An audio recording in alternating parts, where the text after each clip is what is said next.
Alright, we're fucking live. Whew. Let's go. Final stream of 2021. Bunch of random goddamn PS2 games because I love this system so damn much. And hopefully we can get to affiliate in the next 4 hours. Or at least like enough views coming in. So Corvus Twig, thank you very much for the follow. Very appreciated.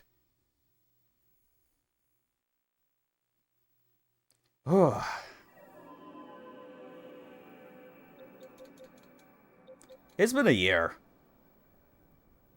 Just looking back on it.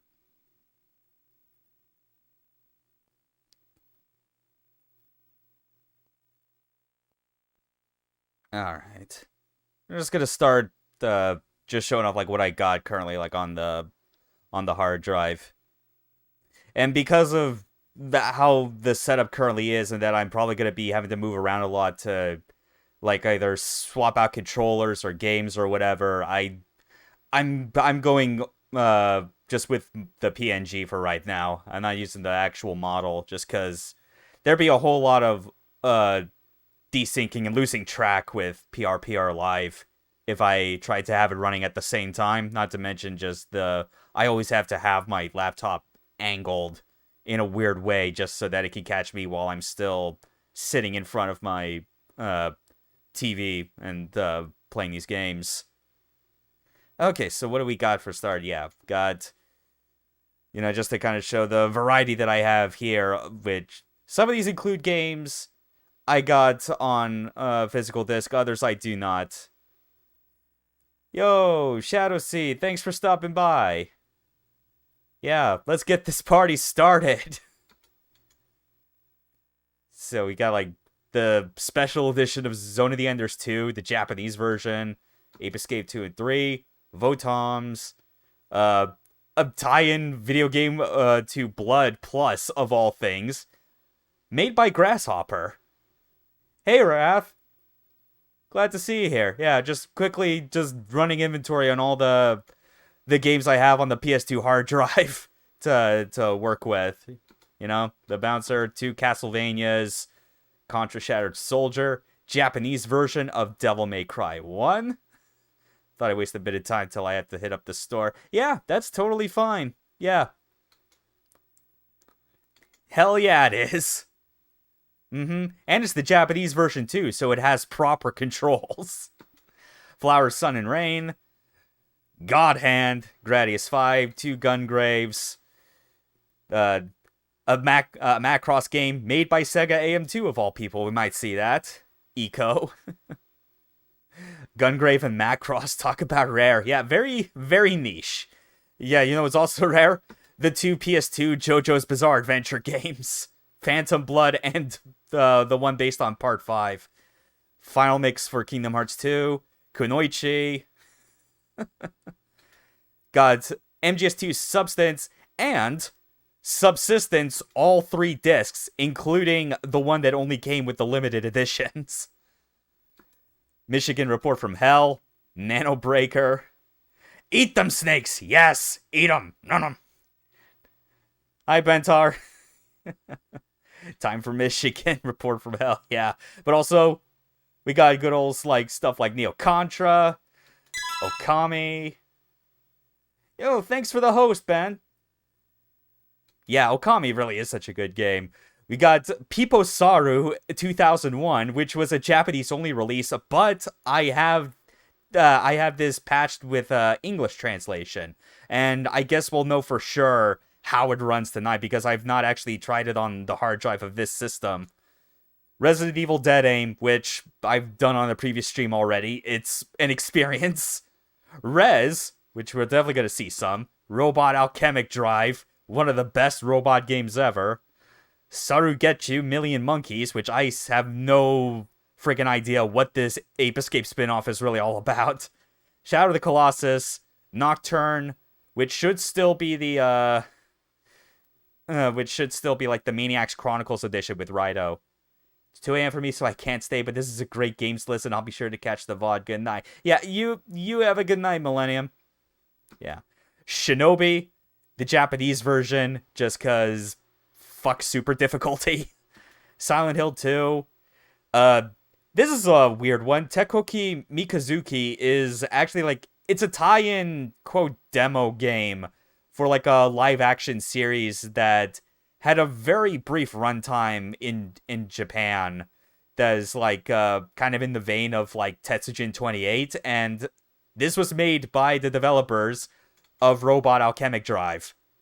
Like, the engine that they used for RAD and everything forward was based on what they made for this demo, so that's a fun little trivia. The document of MGS2, the Crisis Zone and Time Crisis 2, which definitely contemplating maybe at least one of these games I try and do like a run through. Since I do have a gun con, I can make it work. And then, of course, Virtua Fighter 4, Vanilla, and Evolution.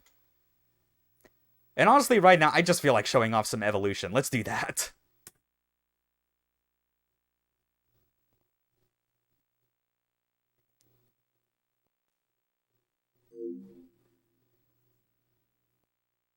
Kage the Goat, yeah.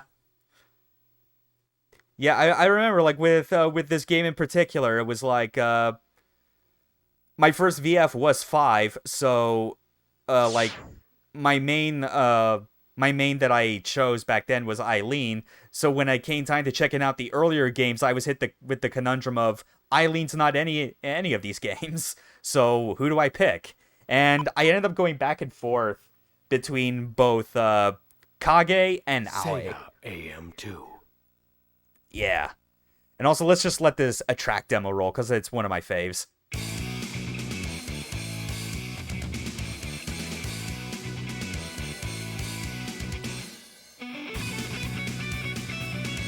Alright.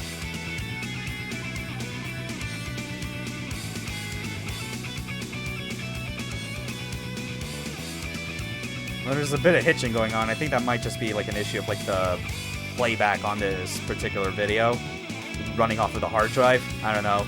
Because I booted up Vanilla VF4 a while back, and that also had like a similar problem over time, but it was more severe than it is here.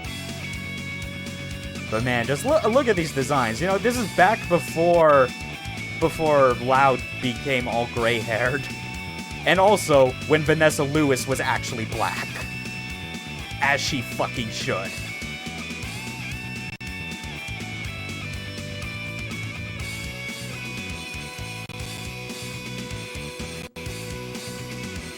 Oh yeah, it's definitely skipping a little bit of points, yeah. I guess despite looking like it's real time, it is still ultimately like recorded footage. So I just want to double check. Let's see. Settings, controls. Yep, these are still all the correct settings. Yeah. Should also mention that, like, with this game in particular, and literally any fighting game, if possible, I am playing this with a arcade stick. I got, is the Tekken 10th anniversary stick that Hori made with the limited editions for Tekken 5, of all things.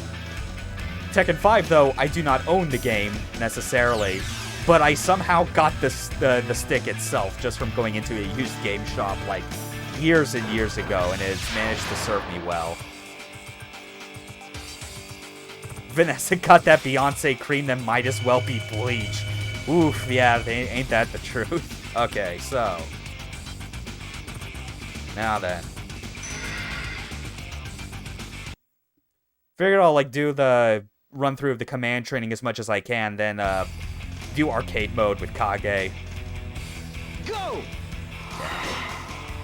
Like, obviously, this is not as practical in the long term if you care about, like, doing competitive play, but sometimes it's fun for me to go through the, to go back through the, what was it? Kage's equivalent to Sub-Zero Shredder look. Kinda, yeah. It's got a little, that particular type of plate mail, along the helmets or whatever. But yeah.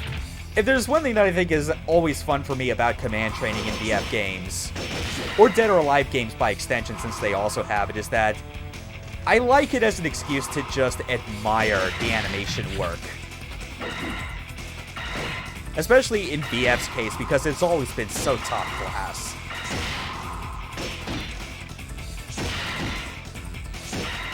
Yeah.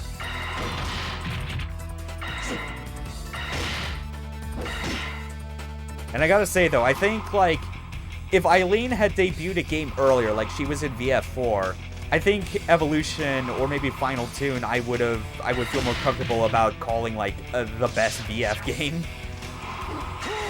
Because 5 and Final Showdown, and by extension Ultimate Showdown's pretty great, but there's definitely, like, a different feel to, like, a lot of how things are implemented in VF4 in all its iterations compared to 5.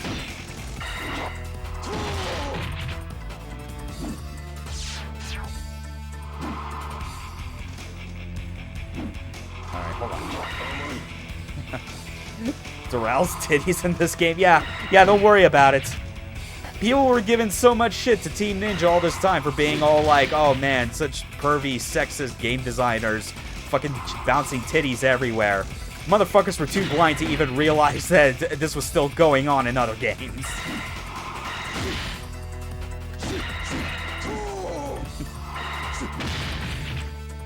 That said, though, like, the various types of physics in this game are especially silly when you get to, like, the win screens for the characters, because their bodies completely freeze at the end of their win animations, but physics for, like, their cloth and hair still remain.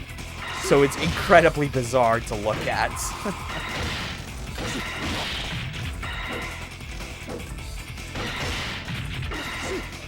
Oh, man.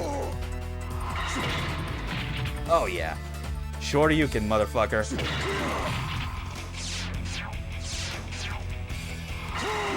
Oh yeah, and also speaking of fighting games and arcade sticks, I forgot to make a tweet about it that, like, when it happened or whatever, but the original Xbox arcade stick that I ordered from Yahoo Auctions Japan arrived this morning. Obviously, we're not playing anything on Xbox that would use it, but we are going to be seeing that definitely in the new year, because, oh man, have I got things planned for that. I'll finally be able to play more Spike Out Battle Street the way it was intended.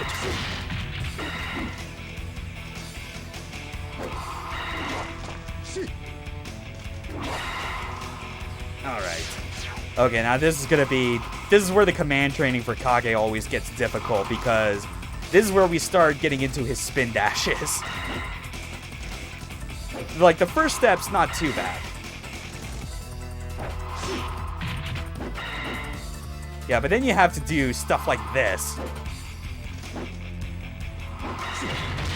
Yeah, like, you gotta buffer in these half-circle and Shoryuken motions real quick. Somehow that worked fine, actually.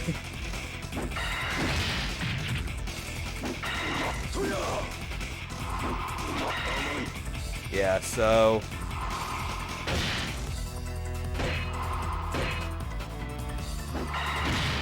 yeah, alright. Yeah. Okay. Shinzodan Zenten, or as I like to call it, the Ninja Spin Dash. Which is really hard to do consistently, because it's 3 half-circle motions and punch. Like, forward or backwards, you can alternate or have it be the same in a row. And I get it, though.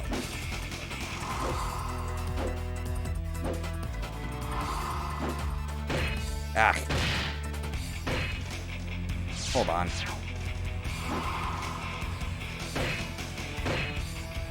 Yeah, I'm starting to lose it. Yeah, hold on. I mean, you can see a demo.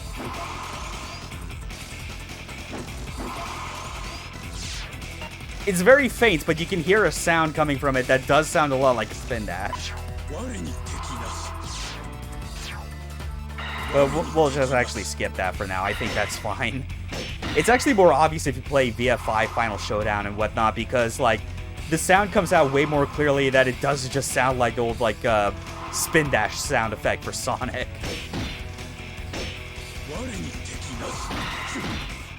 Go.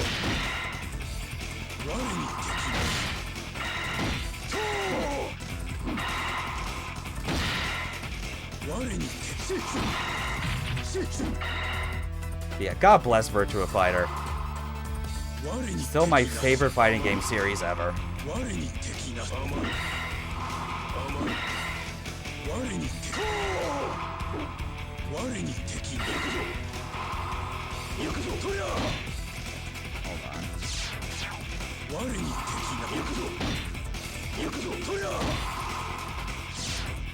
on, I'm forgetting. Oh wait, it must be an issue where like I'm holding the button. Oh yeah, that's right, yeah. Of course.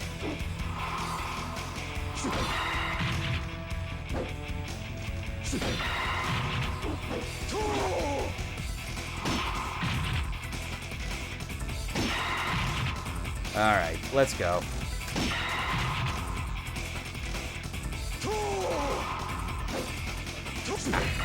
That was weird. And then this. Oh yeah, now we get to the fun stuff, the grabs. And it's kind of where like this differs from like even the latest versions of VF. Just because you have a bunch of grabs that all end in different directions, as opposed to either just ending in neutral, forward, or backwards. Obviously, this is pretty familiar.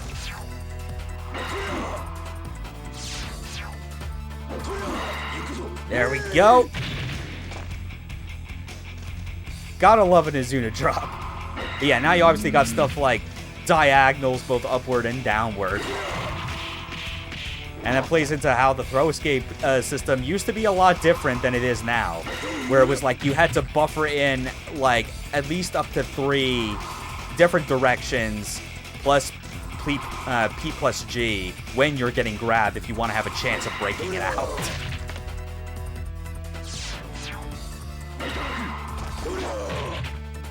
There we go.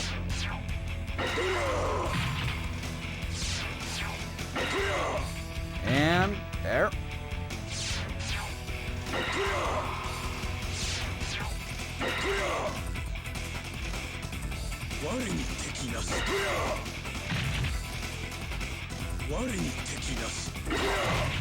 Oh yeah, there's a way to do that.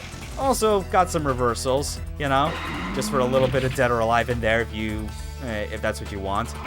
Though the character with the most of these reversals obviously is Aoi, because that's her yep, because that's her main gimmick. Yeah.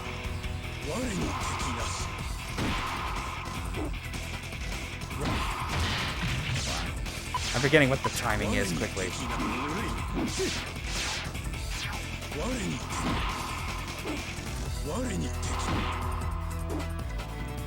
Oh wait, no, I just remembered. I have to. Yeah, I have to press it again while in that stance, of course.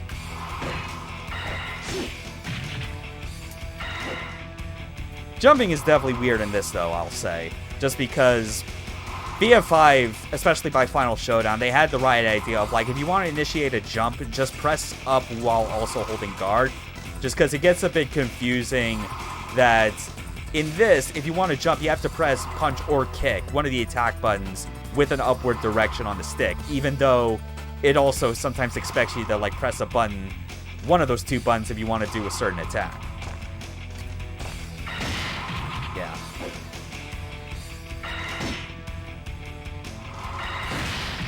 Like so.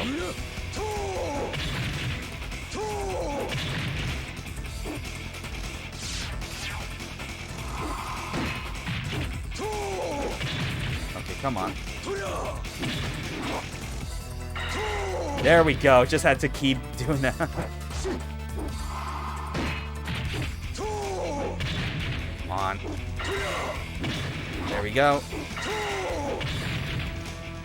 This is so weird. Normally in the other games where you do command training with Kage, like, it does those up P attacks for, like, downed enemies, where it's like, it starts with the short range one and then eventually works up to the long range. It feels so weird doing it in reverse.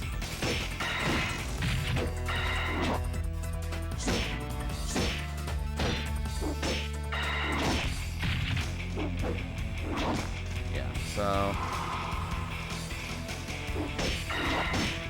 Got it.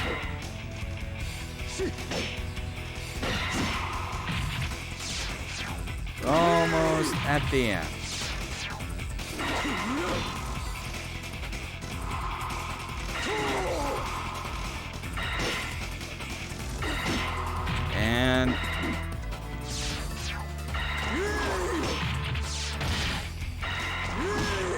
And there we go. That's all Kage's moves, save for the spin dash, but that's just because doing that many half-circle motions in a row is real fucking difficult. So we got that done. Let's just go back through the game's arcade mode, just for old time's sake.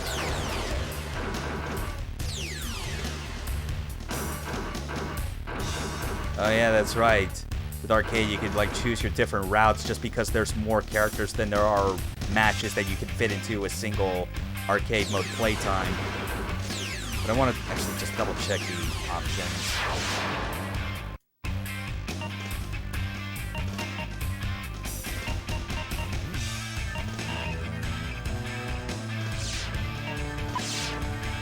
Yeah, we'll do that. We'll go with normal just to see how it goes.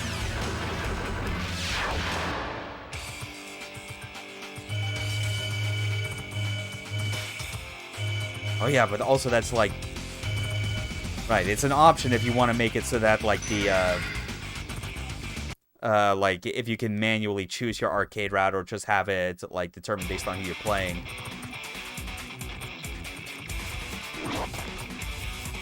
Here we go. Fight one. Ready? Go!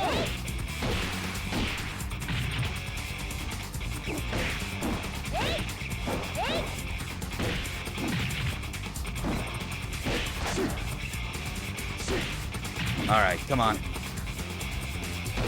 KO! Fight two. Ready? Also, pay no attention to these stats. You can clearly tell that this was like from a save file that like I downloaded off the internet just to see how much of the there we go. Nice. Yeah, just to see like how much I could just easily get some of the quest mode items unlocked was the thing. Because quest mode's like a big part of this game that is very time consuming, but also like probably one of the better single player modes to ever exist in a fighting game on consoles.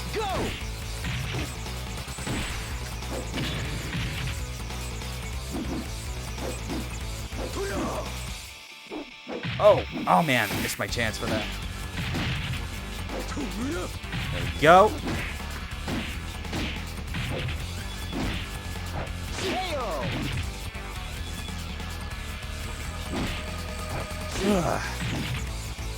Fight two. Ready? I love Virtua Fighter, but I never professed to being anything resembling a pro. That's just how it is. There we go.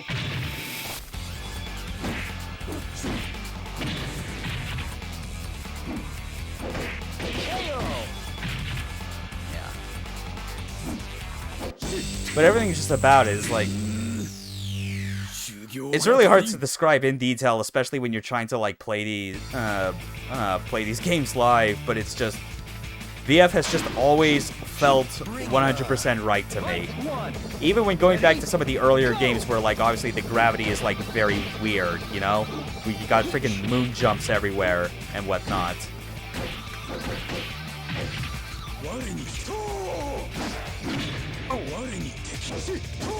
Yeah, all right. And finish him off with an Izuna. Oh man, this is actually, because this has a ring out, I'm gonna see if I can actually get this to work. Hold on a second. I'm gonna try this. Hold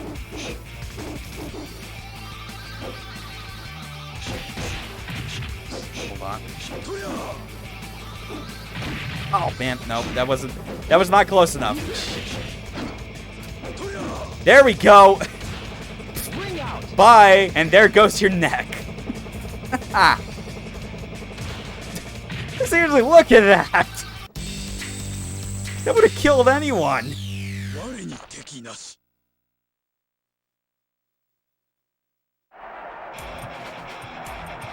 That is doing that throw when you're at the edge of the ring. I think is a major part of the fun for playing as Kage.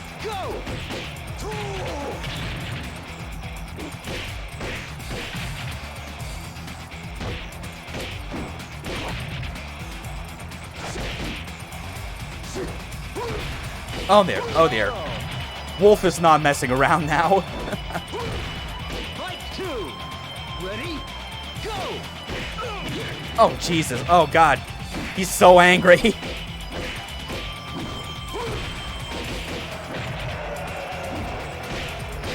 Oh my God, this bastard, he knows.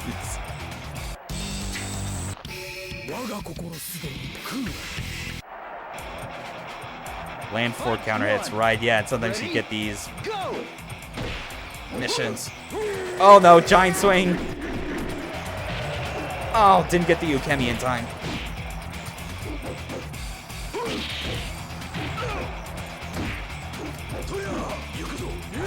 Fine, we'll just do it this way.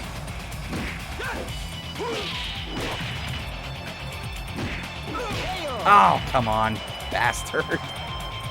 Fight 2. Ready? Go. Oh my God. Yeah, this is what I get for leaving the difficulty setting on normal.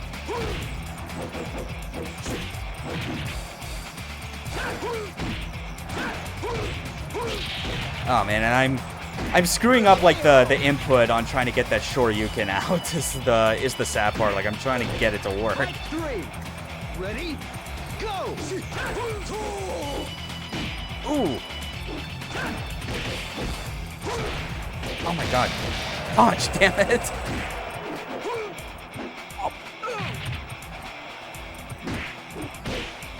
Oh no. Shoot. Alright, I'll give it one more try, actually. Man, it's been so long since I touched anything VF. Fight 1. And then we'll switch to another game. Go.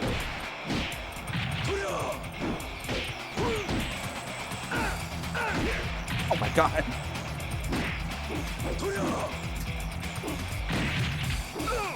Oh.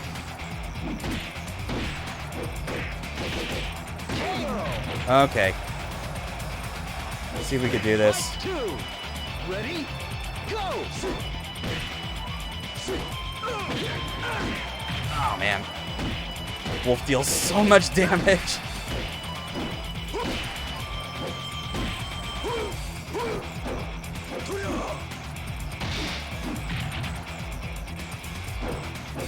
Oh no, oh no. Oh, stiff me with a low punch. Jerk. Fight 3. Oh wait, no, never mind. I still have one more round. I could maybe.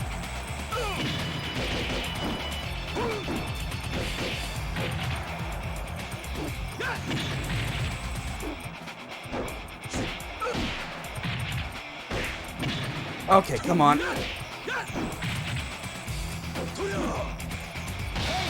Oh, nice! Toss him in the air and the freaking cage finishes him off. All right, we're back in it.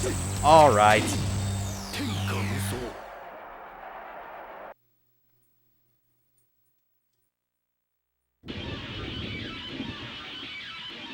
Oh yeah, this stage. Come on, let's begin. Fight 1. Oh, look at the muscles on Sarah. Go. Oh, come on.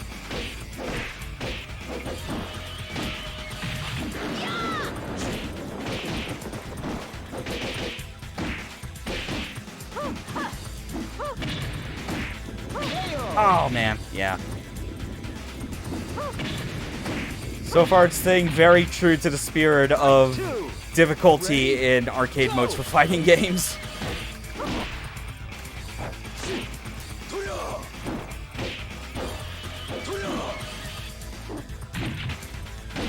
Oh man, come on.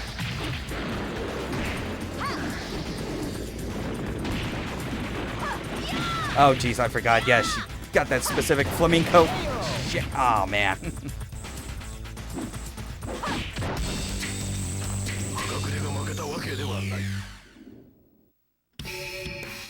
Yeah, I think that's actually gonna be that'll be a stopping point for VF. We showed off like a good half hour or so of it. Most of it obviously being the command training. Please show us your fighting skills again. Who knows? Maybe. Maybe you should put out a VF6 first. Yeah. Alright, let's... Gonna turn this off.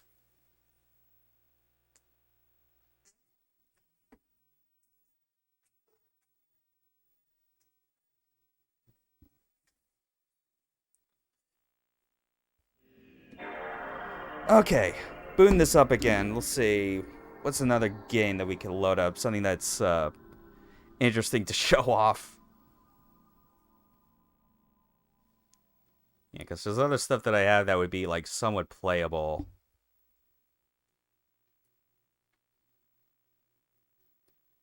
Oh, yeah, I could do some res, but also, I've also been thinking of...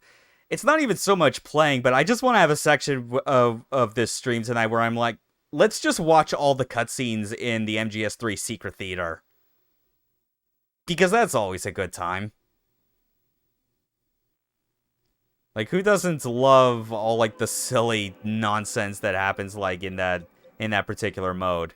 It's the mode that, as far as I'm concerned, like, justifies that the PS2 version of Subsistence still has any worth.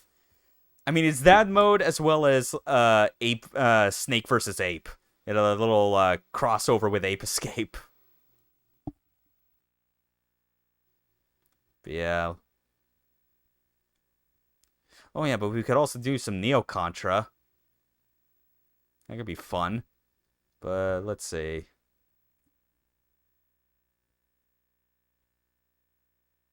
Neo Contra or Rez? Yeah, let's do some Rez. Just because I've been kind of itching just to do another playthrough lately. Especially one that's, like, on original hardware. Because I think, like, yeah, like, all my time that has been spent actually playing Rez, weirdly enough, has been on the, like, Dreamcast emulators. Yeah, Rez is so good. Absolutely.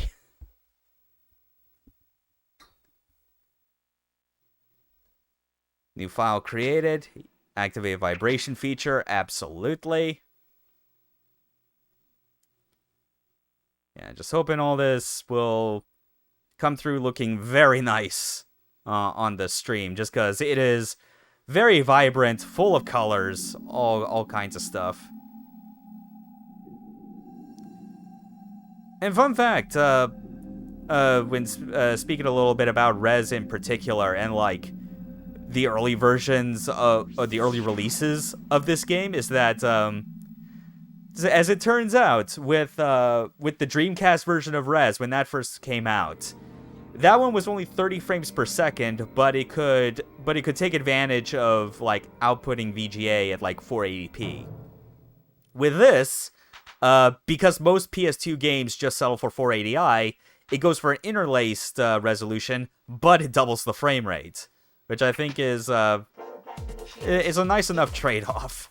Especially, like, if you're doing like me, where I'm just, like, playing this on a CRT, so the effects of interlacing doesn't really affect you as much.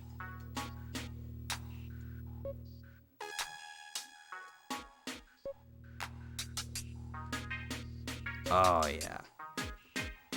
So many times I've gone through just this one level to the point that I'm confident in being able to get 100% shot down rates on all enemies.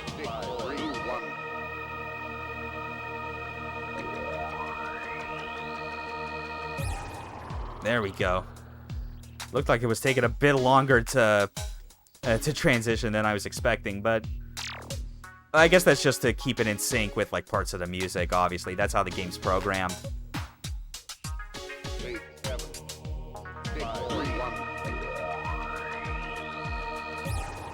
Yep. Yeah, and also speaking of res, and even mentioning the Dreamcast version, I am so excited for the next couple of weeks when I will finally be able to play on my actual Dreamcast again. Because of the various purchases I was able to make on over Christmas weekend. Getting an optical disc emulator for my Dreamcast, an SD card, some new video cables, and a extension to my splitter setup so that I can record Dreamcast stuff in S-Video. I'm hoping for that to be like a good time and just great opportunity to expand on like the breadth of like games I could be streaming for this channel.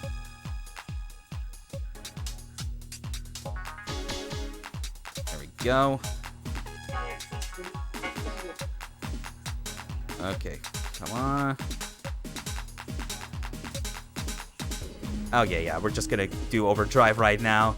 This is the first part of the stage where it becomes very clear that it tries to stop you from... Oh. I think I got all those, yeah. Hopefully. But yeah, it's just layer 4 that is always the one, or layer 3 rather, where it's like, nah, they try and make sure that you can't easily get 100% shot down rates on the level just because of that spot.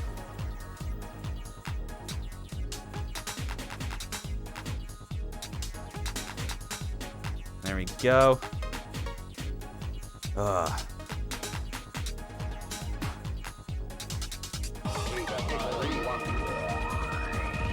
Just vibe to the music. Just vibe to it.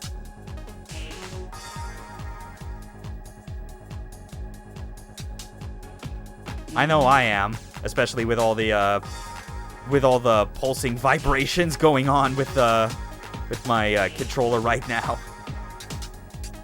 Really, it really is just one of the absolute best uses of like controller vibration in any game.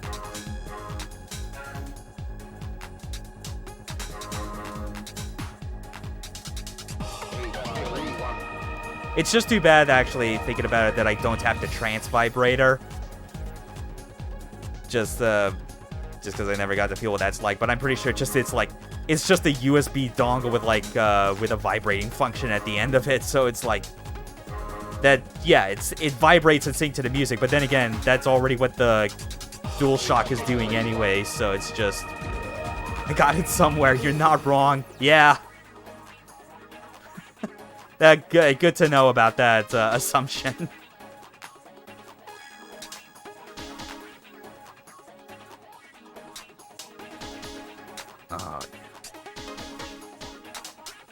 Tetsuya Mizuguchi, just in general, has proven that he's got a knack for creating like fantastic music-based experiences that aren't always necessarily rhythm games. You know, you got this, you got Lumines, you got Tetris Effect. I mean, it's still technically kind of a rhythm game, but not really, like Space Channel 5 being one. Which that'll be very great to finally play on a real Saturn with this TV and not have to deal with, like, the woes of bad input timings on an emulator. Remember when I had a chance to buy and play the 360 re-release on a pair of high-end biodynamic... Oh, man. I think I missed that, actually, trying to read the...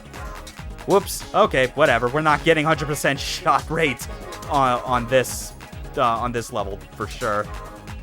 Damn it. Yeah, I'll read the rest during the layer transition. Okay. On a pair of high-end biodynamic headphones. God, it was good. Oh, yeah. I can only imagine.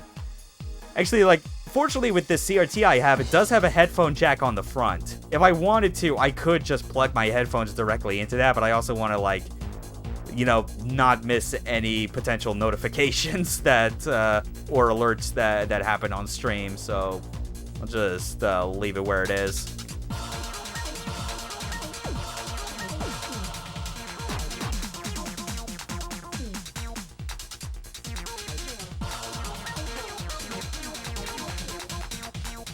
I will say, like, I think for, like, my discovering this game's existence, I remember was, like, for the PS2 version specifically, but I was never able to, like, I never had the chance to, like, own it.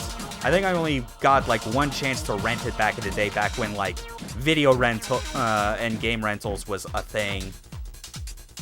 Picked up Res Infinite for one of your first VR purchases. Nice! Yeah, that honestly seems like one of the best ones you could go with.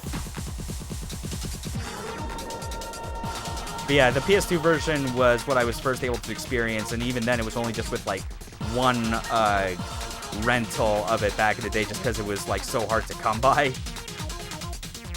And I only discovered it just because I distinctly remember it was, like, if you remember back in the day with, like, Toonami, like, sometimes, like, during the commercial breaks, they would have, like, bumpers where, like, Tom, like, the host would, like, do, like, just short video game reviews. And I remember in particular, there was, like, one bit where it was, co-host Sarah just doing, like, a review of this game, of Rez, back in 2004. So it was like, yeah, the game was already 3 years out, but like, Toonami had good taste to be like, yeah, no, this game needs to be represented some. I think I got both the game and Trans Vibrator off eBay. Oh yeah.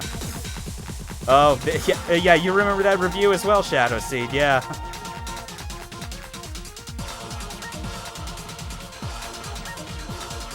Yeah, like, for me, as someone that was so into Toonami, both in, like, the shows they were airing, as well as, like, just the vibe and aesthetic of, like, the programming in general. It's, like, no wonder that them just showing off Rez was, like, just the perfect match. In fact, I also think it's because of that review in Toonami in particular why the unofficial name for, like, your player character in Rez is called Zwazak, because I think it extends from that freaking, like, what is it, that Trapped in Hyperspace, like, mini-series that they did in between, like, shows during their commercials. Whereas, like, Zwazak was, like, the name of the virus that was apparently, like, infecting, like, the ship, and, like, trapping it, like, in a hyperspace field or something.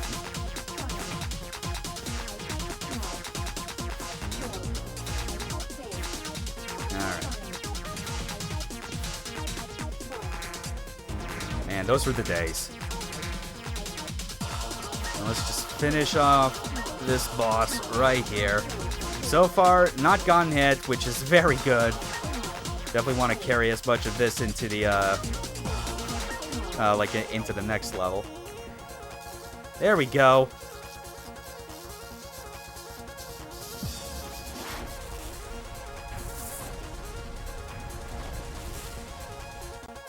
Sweet. All right. Analyzation 100%. Shot down 98. Yeah, I know, just because I missed like 2. Same for not also because of that not getting the support items, but it's whatever. Honestly, like, if I care enough to have like a completed save file of this just to make it easy on myself, I would probably simply go to GameFAQs and download a completed save and upload it to my system through USB. That seems like more practical in the long term. This is just like, this save file just exists for stream purposes. Like, I literally, like, I'd installed this game to my hard drive about like 2 days ago or so, and I hadn't really done anything else with like playing it other than just booting to make sure that it ran, and it does.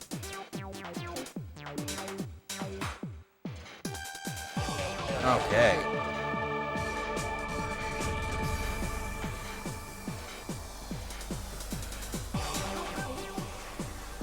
Oh yeah.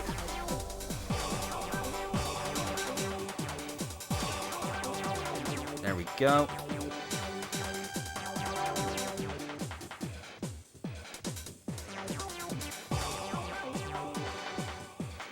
Got it. That's all of them.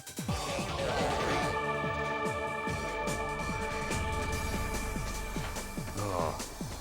Music in this is still fantastic.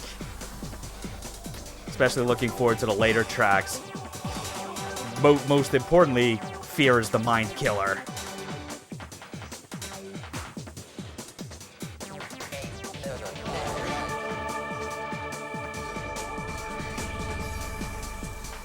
Now then.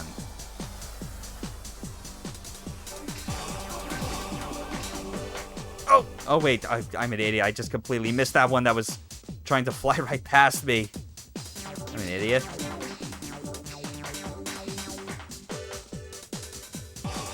Oh, well.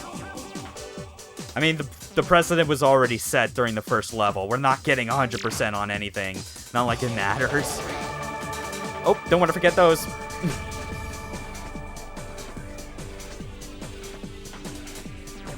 But yeah, for a game that ultimately has 5 levels, they sure get a lot of mileage out of, like, different modes to let you play through them in various ways, as well as, like, unlocking different forms. Even down to the point where, like, they're like, yeah, you can play as a Marolian from Space Channel 5, and it has the same sound effects.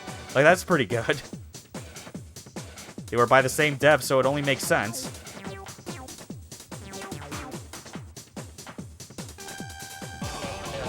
Oh, yeah.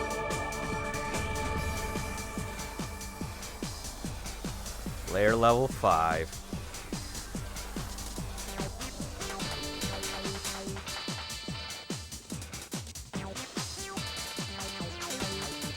Alright.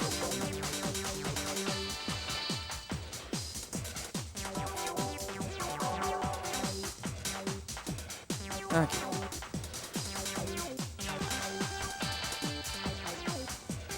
And there we go, another level up. Hell yes. Wait, where's the... Did I not get the... Oh, I guess I mistook it as something else. I thought I'd seen the... like, the object I needed to analyze to go to the next layer, or maybe that's not yet. There it is, actually. Never mind. I just mistook something as being red-shaped, and I thought, oh, that's what it is.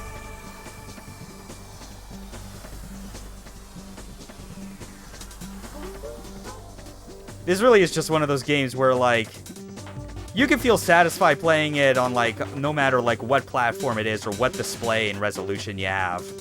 Because the aesthetic just works every time.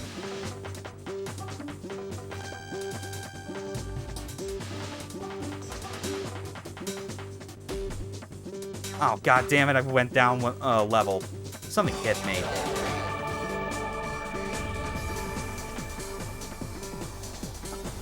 Yeah, because, I mean, like, even now, it's like, again, for context, I'm playing the PS2 version on a CRT with this game outputting at 480i. That's like an interlaced video.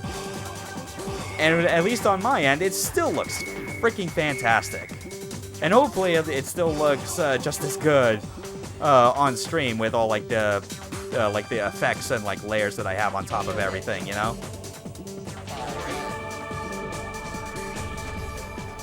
I miss CRTs. Not necessarily the part where they were heavy as hell to move. But man, they had such great benefits.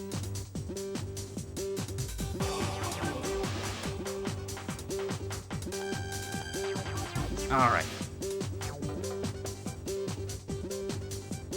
Let's go.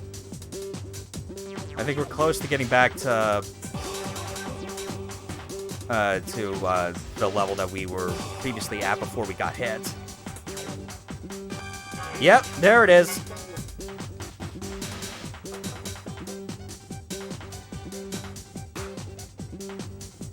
Okay, there we go. Level 9, let's keep going.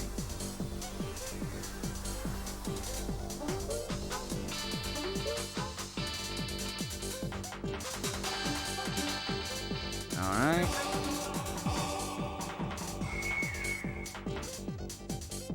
Whew.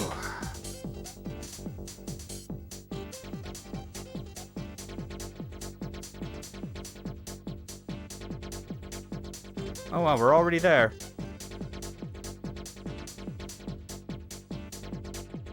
Okay, now for this boss. And it's the Terra version, obviously, so it's like... I gotta watch out for one move it does that, like, I recall, like... It definitely hurts a lot if you just get hit by it repeatedly.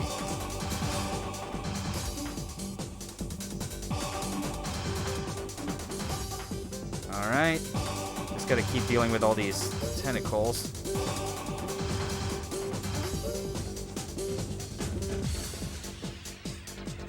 Here it is. Here's where it gets real nasty, which...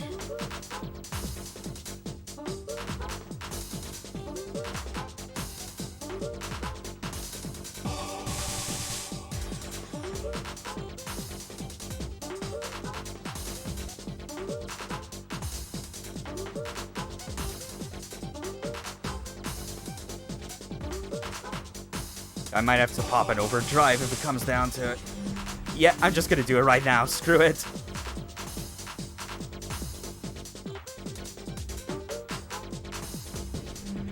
And another. Why not? I kind of want to keep this powered up state as much as I can.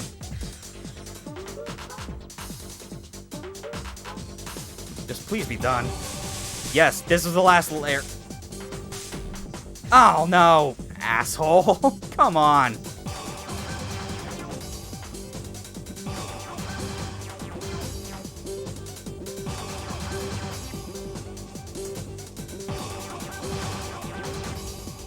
Alright. Fortunately, that, like, blowing up the blocks as the gates approach is something that only happens once. I just gotta deal now with, like, this particular phase from here on.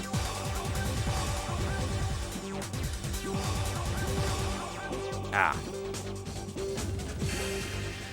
Alright, decent enough damage to start.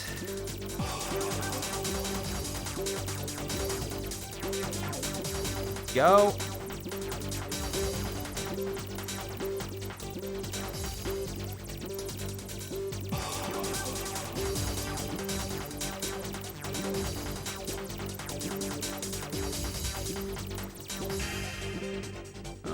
Okay. More of this. Oh, no, it's showing up from down there. My mistake. It's okay. We got it. We got it.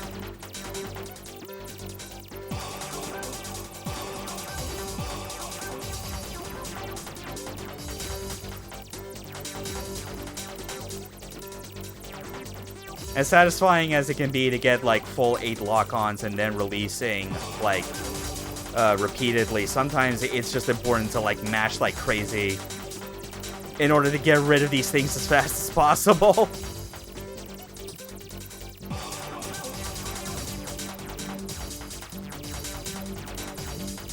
Okay. There we go. Now for another tentacle phase.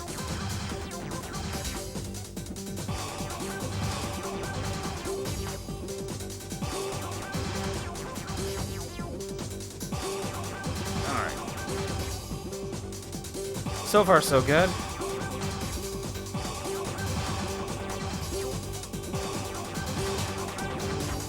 Okay, no. You are not shooting me this time, asshole. That is so tough to get right. I can't believe I managed to not lose another level during that.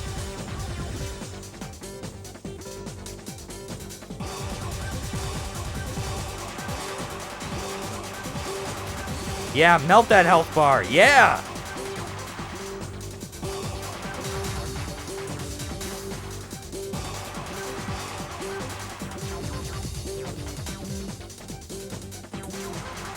Come on.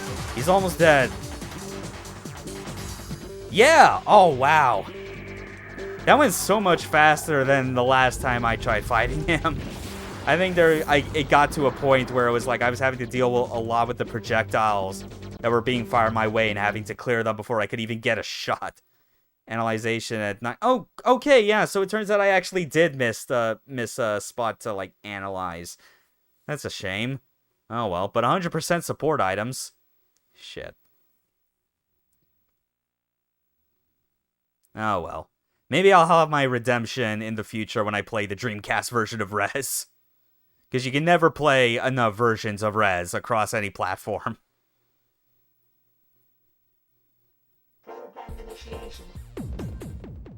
Okay. Area 3, let's go.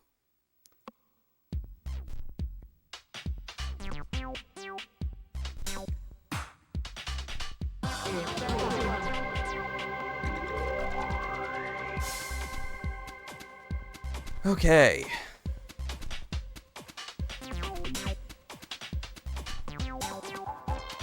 Mm-hmm.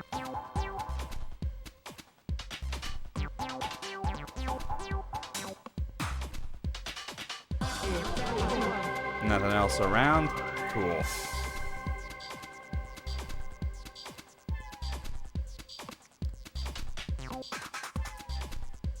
Okay. Now a lot of these Magatama looking things.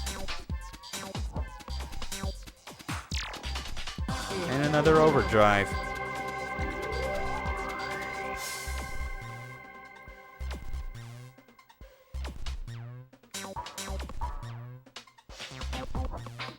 And definitely hoping, just based on what I remember, that it won't take too long to get through the remaining levels of this. Because as this being a game made by, like, Sega employees, obviously, there's a lot of arcade sensibilities to it, including the pacing. Which I appreciate. Console games may cost quite a bit to buy, but, like, that doesn't mean that I can't say no to, like, just buying a game that is designed as an arcade experience with all, like, the pacing and brevity that it entails. Because as long as it's good enough to warrant, you know, replaying, you know, going back through it more than once, then, like, I'd say that's more than enough to justify it.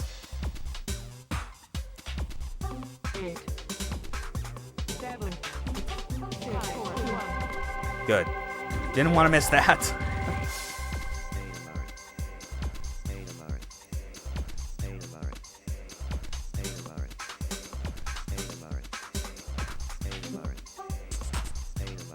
There we go. You know, honestly, speaking of, like, arcade-style experiences and, like, thinking about it again, I'm like, yeah, you know what? Let's just, once I'm done with Rez, let's boot up some Time Crisis 2. It's fortunate enough that I am just using the PNG for this stream instead of my actual model, just because of the, just all the shit I have lying around that makes it, like, real difficult to, like, sit in front of the TV and play all this stuff while also having the webcam be able to track me, because I still do not have an external webcam solution. And for that matter, also, I do not have, like, a USB hub that I can use to even justify it, because all my USB ports are being used at this very moment.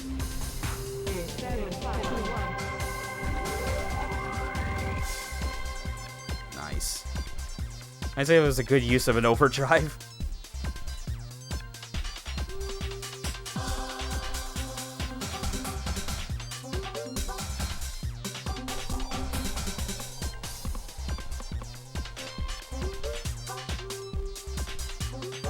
Come on.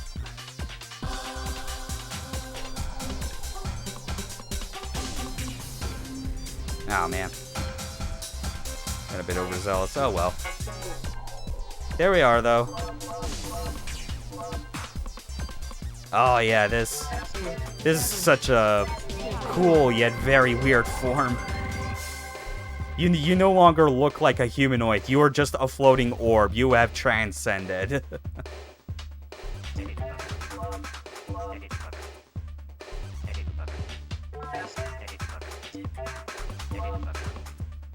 Okay.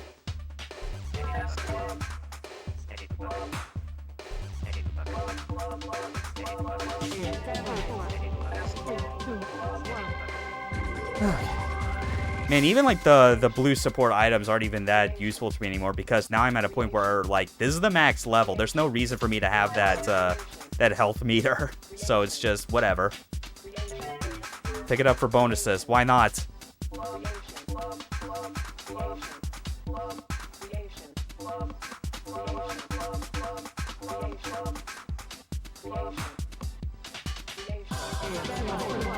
All right. I think we're on to the last layer.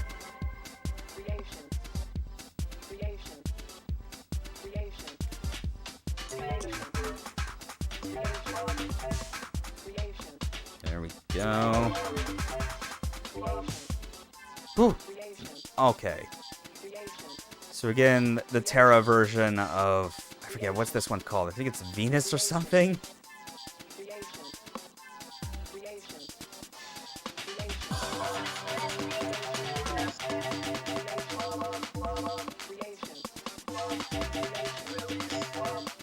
Oh man, just all this debris. Oh man.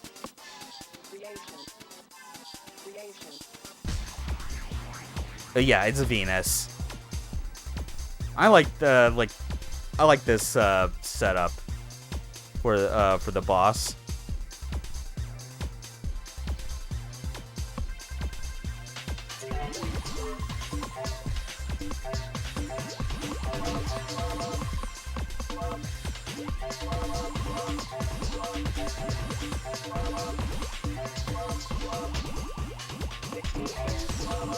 Okay.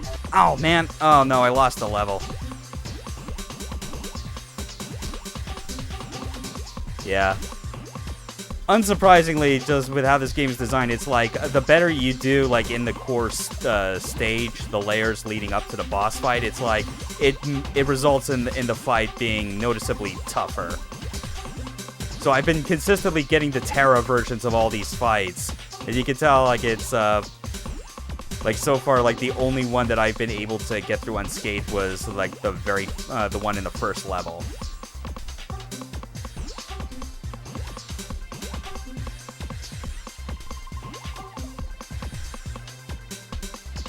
Okay.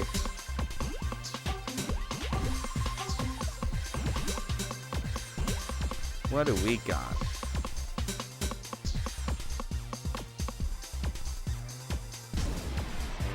There, first shield done. Now for the second phase where we got to deal with a whole lot of enemies that just swarm in and chase us around, while also destroying these things.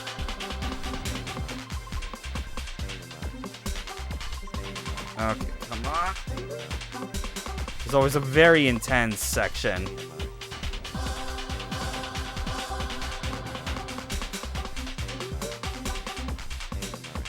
Okay.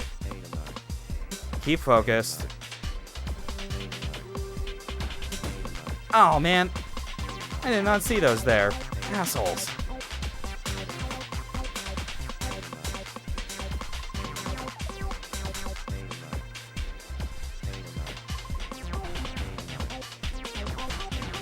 Okay.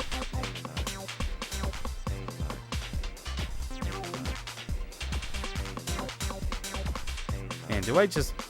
I'm trying to hold off on using an overdrive for this, because I feel like I can do it. I'm positive that I can. I'm doing a mostly good job of holding off all these things flying after me.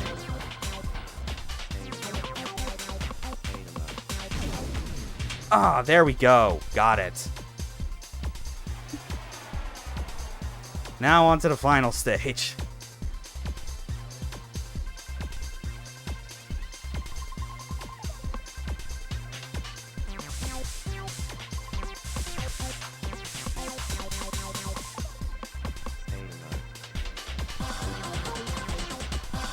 Now we can actually damage the core. Shoot the core.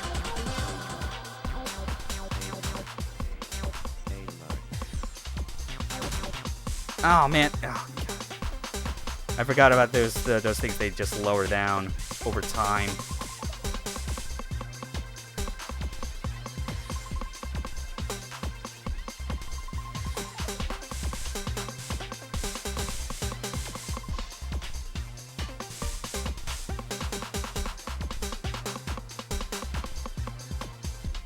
Come on.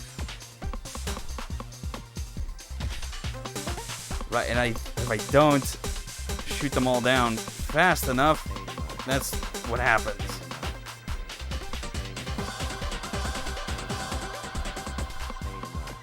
Okay. Well, whatever. We got this. Just one more go.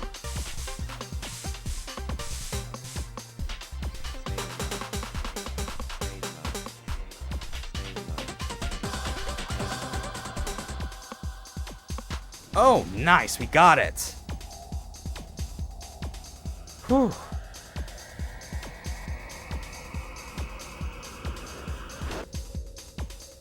There we go. Venus has been annihilated. We lost a lot of health levels during that fight, though. More than I'd like. Okay, analyzation 100. 100 on shot down. Oh, look at that. We actually did get all 100% on one of these. Kind of surprised. Oh well. Yeah, whatever.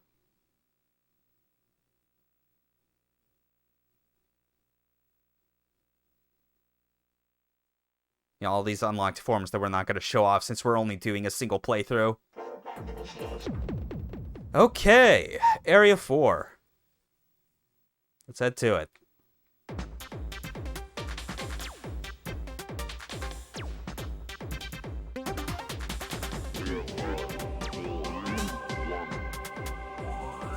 Alright, got it. Another overdrive.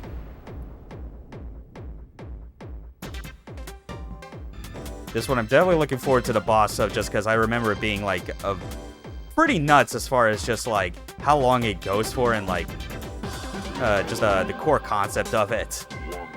Chasing after a running man in a series of like hallways that just go in all different directions.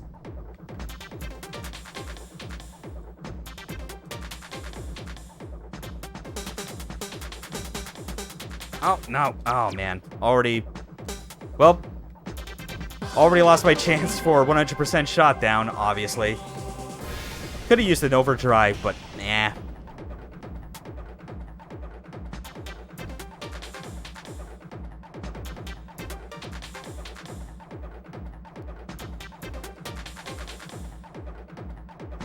There it is. Let's build that energy level back up, please.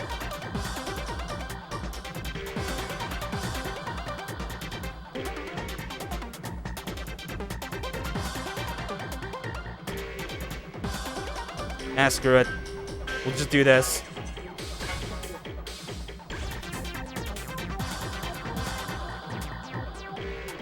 Yeah, we survived it, and we got an overdrive back, so, you know, totally worth using. Alright. Down to layer level 4. Let's keep going.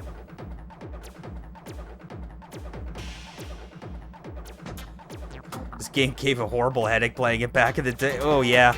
With all, like, the flashing lights, I can kind of see how that would be triggering to a degree. Yeah.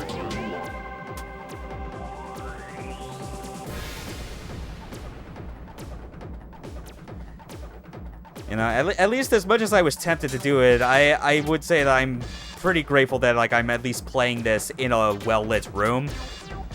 It feels tempting to be, like, in my own room to just be like, yeah, I'm just gonna turn all the lights off except for the game. But I think with this, like, I'm not photosensitive or anything, but I'd be like, yeah, I'm pretty sure even then that would probably dry my eyes out even faster.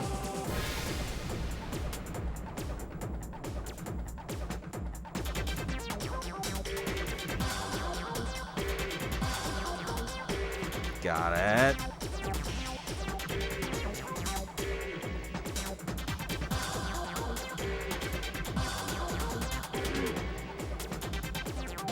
All right. Still doing pretty good on analyzing each layer.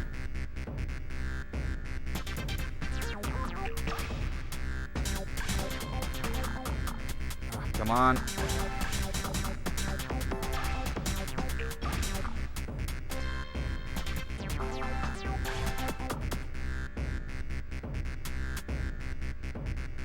Okay, hold on. Where's anything? Okay. I get the sense that I should have been able to, like, turn around and face those enemies, but I was forgetting how, so they probably just flew off.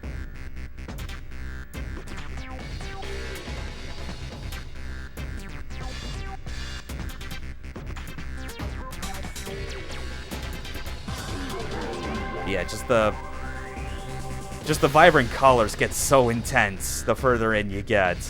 Kind of matching with the music, obviously.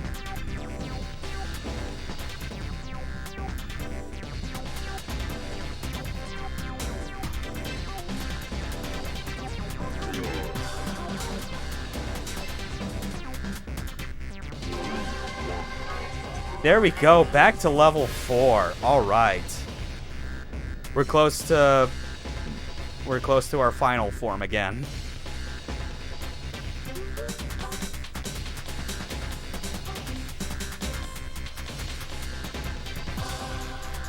Yeah, still missing a lot of enemies, all things considered.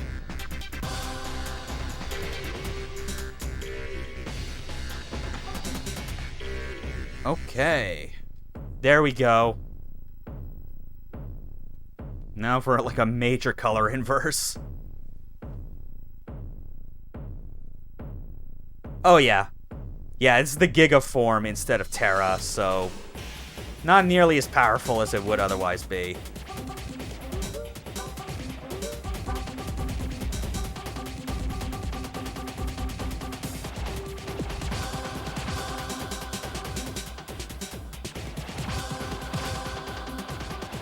Gotta destroy all these cubes.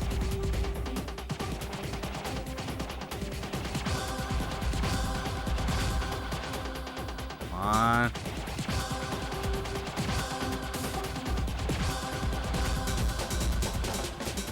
Got it.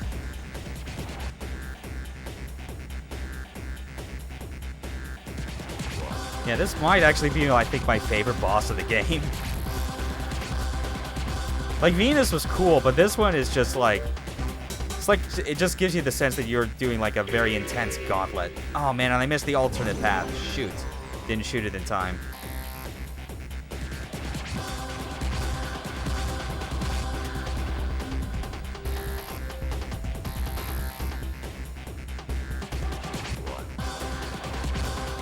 And I don't think that helped nearly as much as I would have liked, but I think it saved me from potential damage. Yeah, because you still gotta pay attention to your surroundings going through this.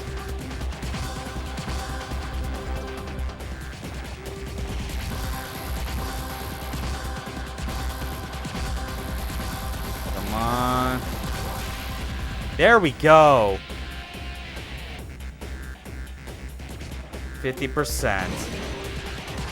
Now we got the running flat shaded cube, man. Let's go.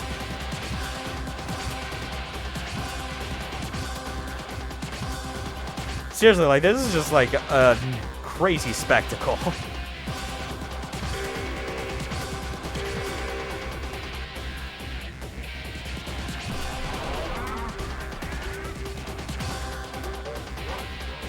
Oh. I just barely survived that. I have no idea how.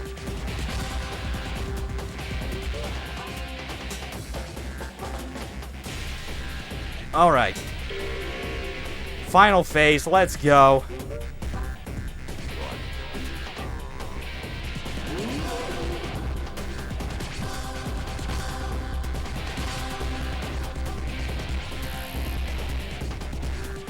Oh, wow. Oh, man. I still got nicked by, like, one of those lasers. Shoot.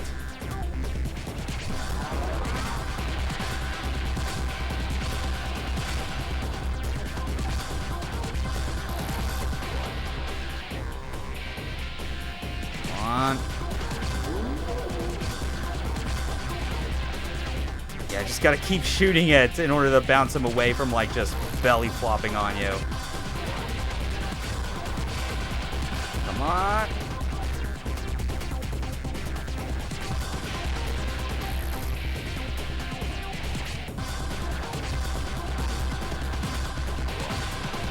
We almost got him. We can do this.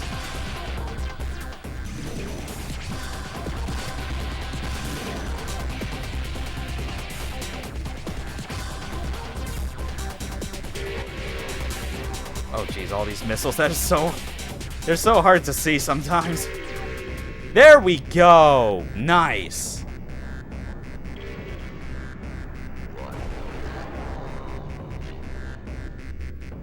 Very intense. But now we can go straight to the final level. Shot down 97.16. And support items 92.86. Yeah, whatever. Oh yeah, I gotta just keep holding X during this result screen to just speed things along. It's fine.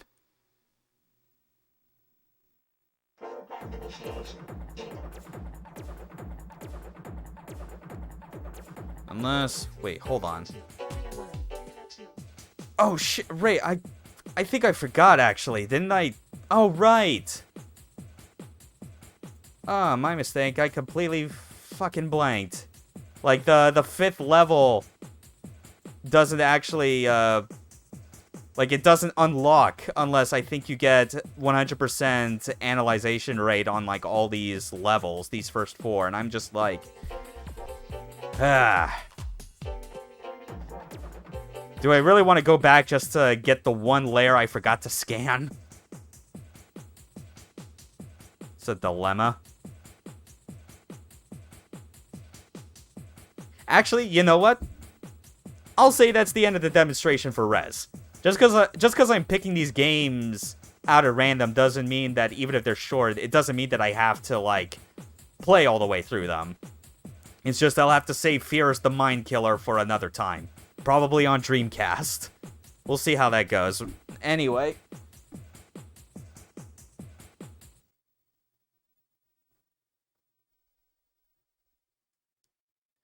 There. Now, let's get myself set up to do some light gun shooting.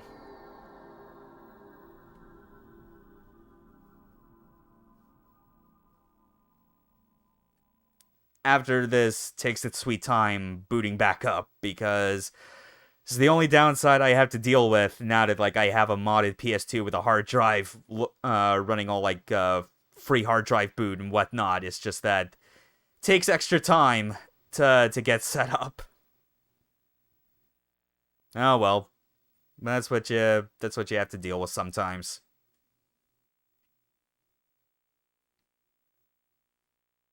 PS2 modding always has been and will be kind of a bizarre nightmare.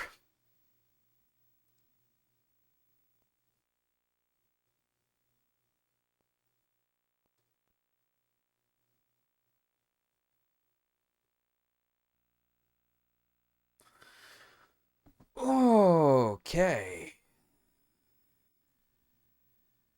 There we go. Time Crisis 2.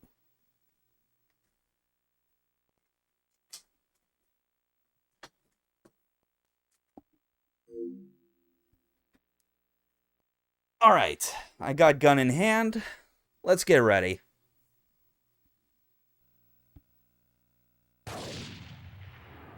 Okay. Calibration seems good. It's not being all super jittery. Man. Gotta say, it feels so good being back to, like, playing a light gun game with a freaking GunCon 2 of all things. Considering the last light gun game I played was Silent Scope Complete on Xbox, and the issues I had to note very clearly about, like, that game's brightness settings and how it tracks the gun. Feels nice to go back to one that is more sanely designed. A global network consisting of 64 satellites. The project is named Starline Network. This is a monumental achievement. Hey, Mike, Starline will unite the world. I don't think so. The Starline Network is a mere front for a plan to launch a nuclear satellite into space. VSSE. Yeah, 64 entire satellites. For what purpose do they serve? Who knows? Robert Baxter. Ah, There's yeah. some news. Keith Martin and Robert Baxter. Classics. Still alive. Wild Dog. Fun fact, the two main characters of Time Crisis 2 reappear in Time Crisis 5 as, like, side characters, and, like, depending on which route you take, you can end up in a situation where, like, you side with one and have to shoot and have to fight the other because of, like, for story reasons or whatever. Is going down in flames. They'll be here soon. Time Crisis. Time Crisis SpaceX. Oh god, yeah. Figures.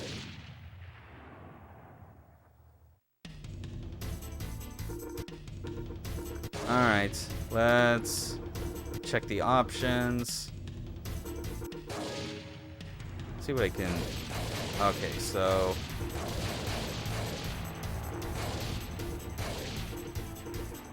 yeah, we'll just do this to make sure it can go as smoothly as possible.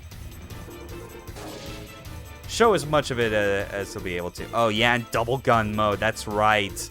Man, if only I had a second gun con for this. Or if I had two PS2s with the iLink port and another CRT so that I could, like, do, like, a stream just with, like, 2 copies of Time Crisis 2 going at once. But that's for some other time. Probably far, far into the future.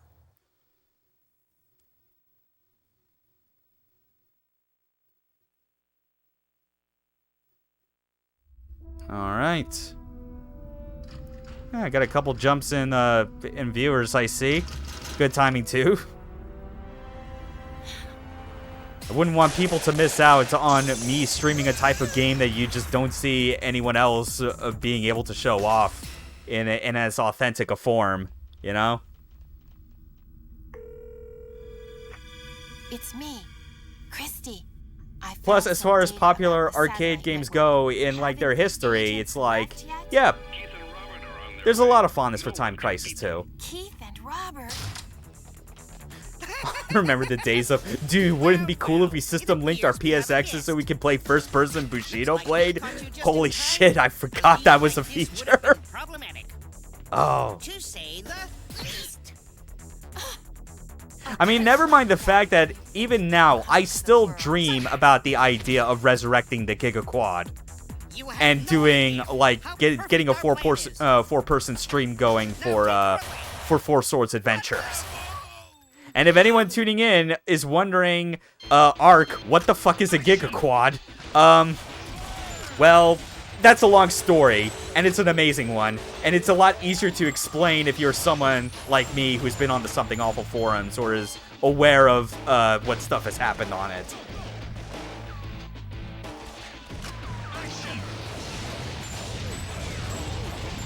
Okay.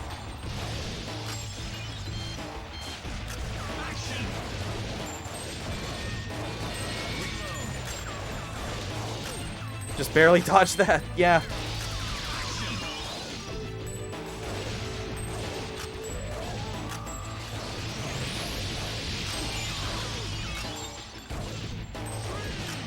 Ooh, another narrow dodge from that one. I imagine it would have been like real impossible for me to like dodge in time if I was playing on anything higher than very easy, because I want to say difficulty affects the bullet speeds from enemies, or at least for like the bullets that can hit you.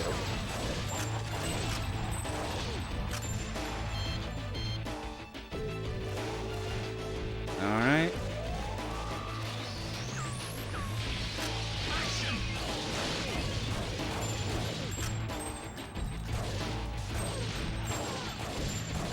Keep chaining those hits.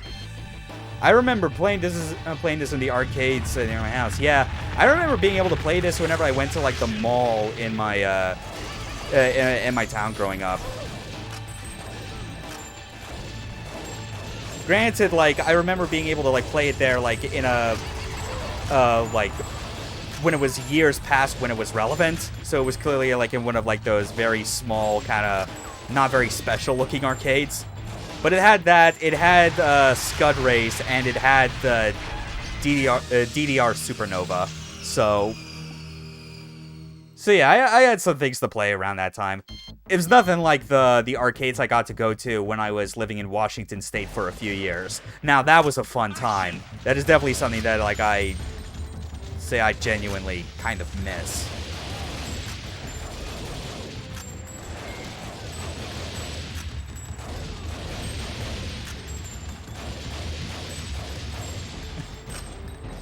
This section's still so silly though, just because all these barrels are just. It's not enough that they're like just rolling down this this hill. It's that the soldiers are actively throwing them to try and impede our progress. Like, what do they hope to achieve by that?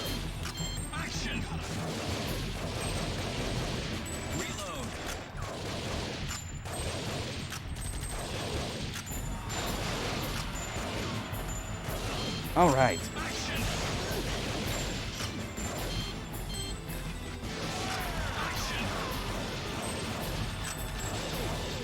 Nice.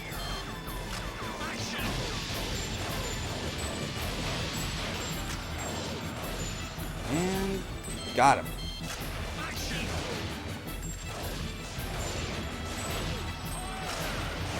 Ow! Alright. First bit of damage in the game. Right there.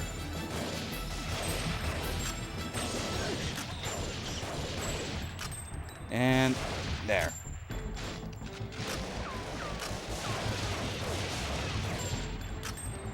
Is that it? Nope. There's still one dude hiding behind there. We got it.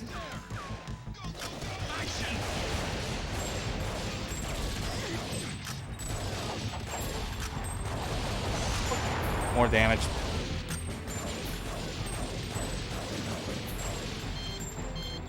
And...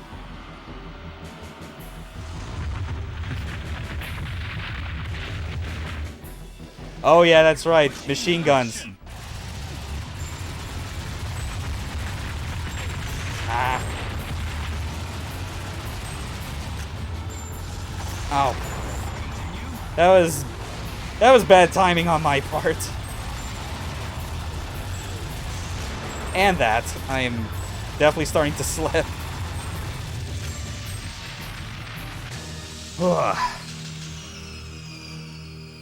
That's though definitely farther than I got on a single continue than I did whenever I tried to play this in the actual arcades. So, who are those two? Where's the girl? They took her to General Diaz, sir. We gotta stop them now! Yes, sir. Alright, here comes the boat chase. Or at least we're getting close to it. Oh, managed to snipe that one from the other side of the river. Nice. Okay, here we go. Man, it's funny just looking back at Time Crisis 2 and 3 back-to-back and realizing how much 3 was, like, just because of how popular and, like, kind of defining for the series Time Crisis 2 was, that they were like, yeah, we just need to have more recognizable set pieces like what we got in this game for future entries. I mean, like, the second main level of this game revolves around you getting to a train and, like, having the fight on a moving train. The same thing as well also happens in Time Crisis 3. They knew what worked.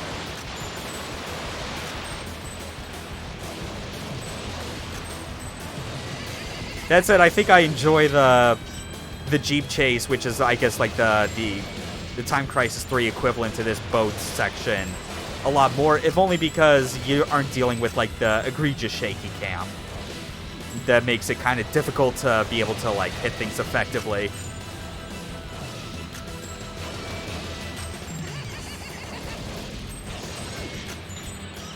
Okay. Just keep shooting this asshole. Ow. Ooh, Time Crisis. Sometimes more of a highlight of going to the movies than the movie itself. I know, right? Thanks for stopping by, Afro. I knew it. These maniacs have got the military satellite. And they're moving it by train. We better get going. There's no time to lose.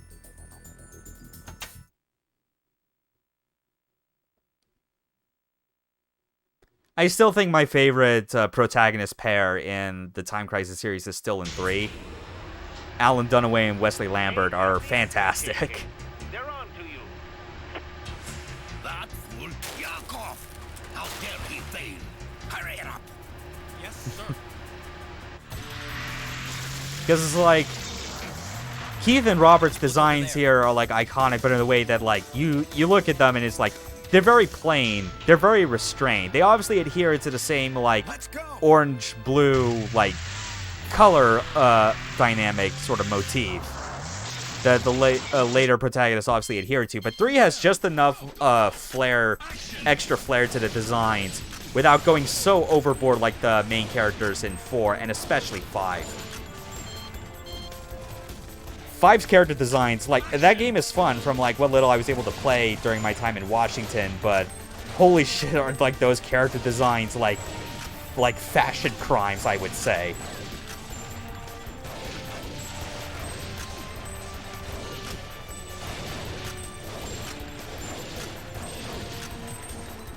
All that work just to drive downhill a whole eighth of a mile to drive through a fence. Yeah, exactly. Why not?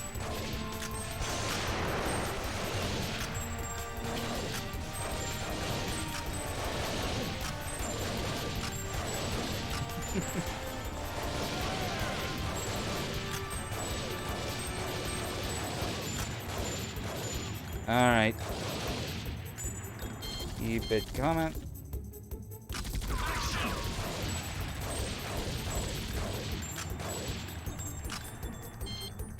Machine gun. Oh, another machine gun segment. Definitely one of those things where it just is another reminder of how, like, they realized how fun this was that they needed, like, the major innovation of Time Crisis 3 was giving you multiple weapons.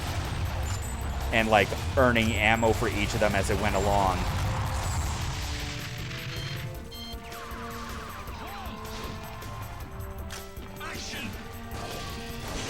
Ouch! I did not even notice that, dude. Okay.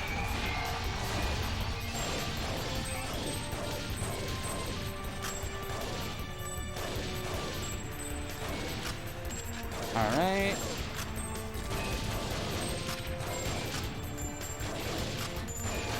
You know, I think one thing that would be worth doing, even though it's for games that I've already, like, done streams of already, is, like, for Time Crisis 3 in particular, I think it would be a good time to, like, show off the Player 2 side.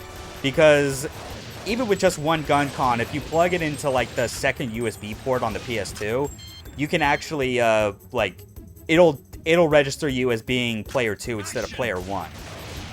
Which sounds like a fun time, just because there are slight variances in the route that each character takes. Even though they're ultimately going through the same level, it's just like a different perspective on the core battle. And, like, so often, almost like consistently, I always do Player 1 side just because that's what always made sense.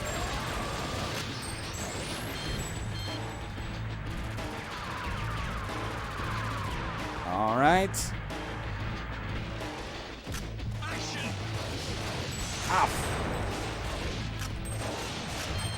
I still hate that part about Time Crisis, if I'm being perfectly honest. Like, what you saw right there was me getting, like, hit by a bullet from an enemy that wasn't even targeted, that was painted red. And that's always the issue I've had. It's a minor one in the grand scheme of Time Crisis because the rest of it has been so good consistently. It's just that randomness factor when it comes to whether or not enemies will shoot bullets that can actually hit you just drives me nuts. Like with the red ones, it's basically guaranteed as soon as they appear every time. That is like, I'm not bothered by that. It's when the small grunts manage to get like a straight shot off with like no adequate warning ahead of time that is the real dick kicker. Oh, come on. I leaned back in too soon. Ow!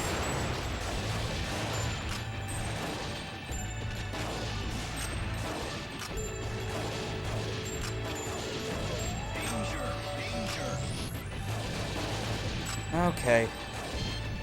I got one life point left. Let's see how far I can make it with this.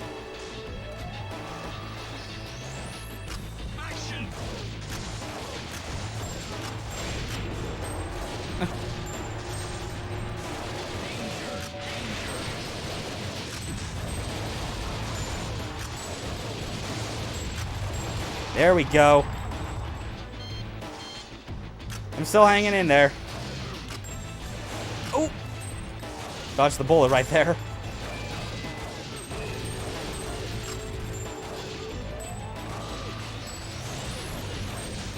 Oh, nice try. Okay. Well, at least I think we're guaranteed to show off a little bit of this second stage fight. But we're not going to get to stage 3, I'm pretty sure. Just not feasible for the time being. Nice try, boys.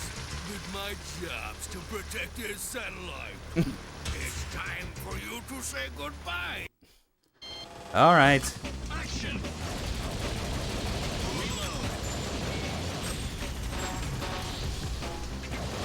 Ah, yes, the classic video game strat. 2 against 1. Draw aggro.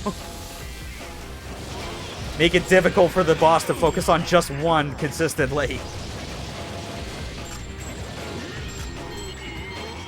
Oh, now he's getting real angry. Oh, Lord, he's pissed.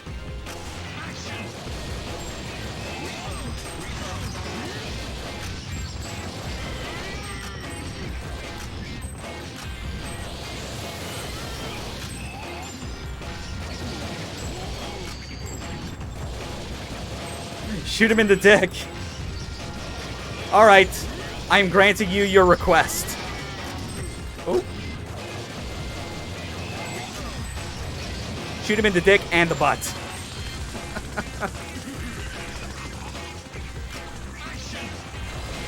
Oh. Oh. Okay, can I do this? Who knows? Who knows if it's possible?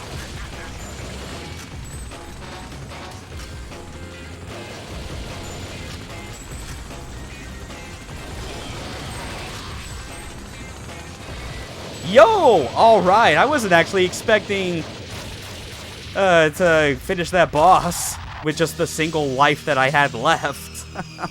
Not bad. Yeah, this game's still damn fun. Even with my gripes about, like, the random bullet percentages aside.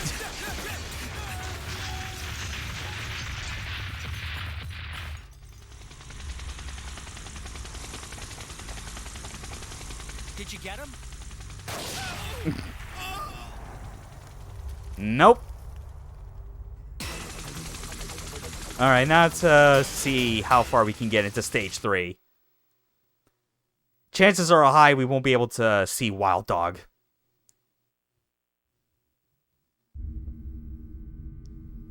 I mean, well, technically we'll see Wild Dog in cutscene. Is just about complete. And the world will be mine. Your project is going down in flames. They'll be here soon. I'm expecting them. Christie's voice Why actor do is you so think I hilariously kept you terrible. alive? General Diaz, we've got trouble. So soon? Wild Dog, it's time. Yes, sir. Steve's just Steve Jobs ass looking bald guy. Yeah. I mean, you already said Time Crisis SpaceX. This is basically Elon Musk. That's the kind of villain we're dealing with here. Probably doesn't provide his workers in charge of like the space program or whatever good protections or whatnot. Very poor working conditions. And I'm not even talking about the soldiers trying to kill us. So yeah, he needs to go. It is time to put some bullets between old Time Muskie's eyes.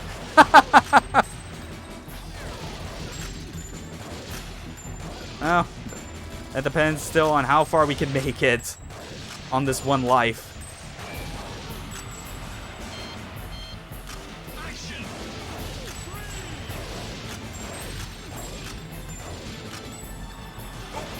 Got him. Oh. Nice try.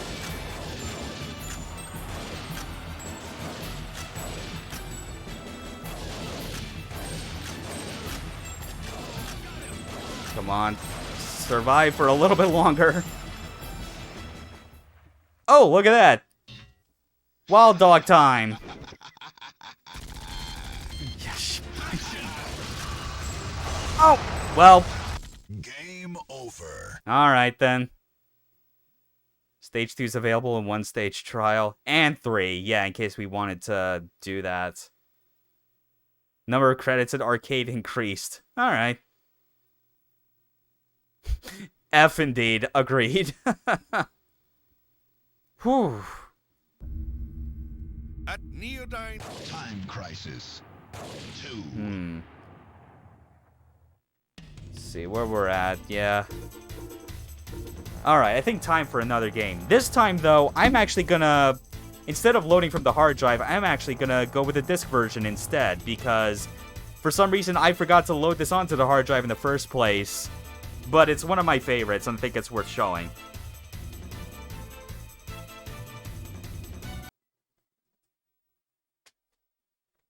Alright. Let me just lean forward and, like, reach the... Oh, wow, his missile exploded all over your face. Yeah, it sure did.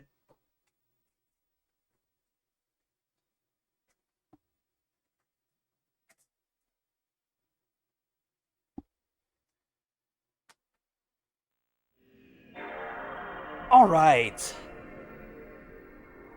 There we go. So... Playing GTA San Andreas off the PS2 hard drive was so much nicer than fighting with disk load times. Yeah, I can imagine that would be the case. Yeah.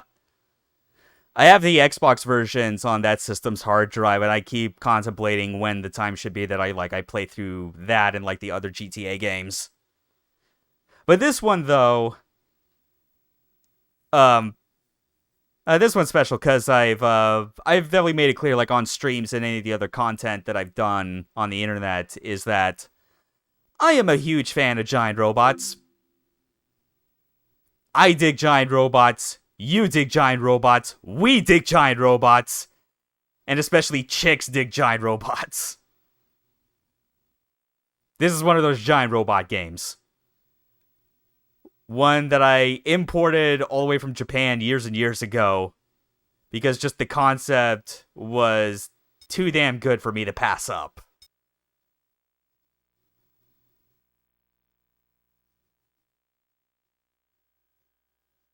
And it also counts as one of FromSoft's earlier outputs prior to Dark Souls and all that.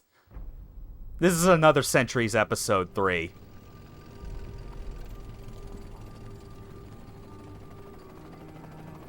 So, it's all going to be in Japanese, which, no, I do not know exactly what all is happening in this game from a story perspective, and I don't care, because it's just so fun to play. And there's so many cool, different anime mecha being represented in this. I mean, just look at what we got on display right now.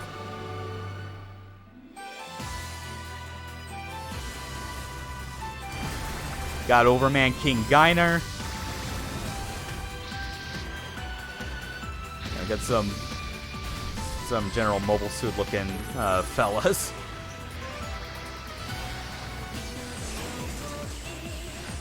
Also a track that's probably going to get copyright claims, but I don't give a shit.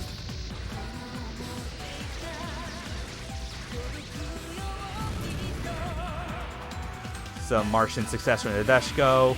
Macross Plus. YF-19. Straight up my favorite unit in all the Macross series. Such great transformation, design, aesthetics, everything.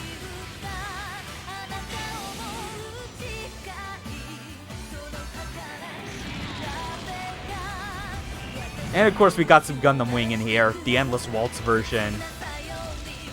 Eureka 7.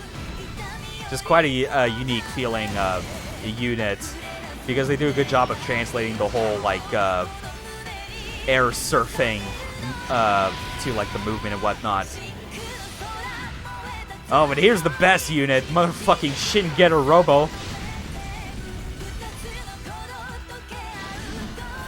And true to scale, because this is one of the things that the Another Centuries Episode series did consistently, is that it actually has all of the playable units to scale in relation to each other and what they would be in their own series. So naturally, Shin-Getter Robo is gigantic. It dwarfs literally every other unit. Like this final shot shows off right here. Yeah, I love this game.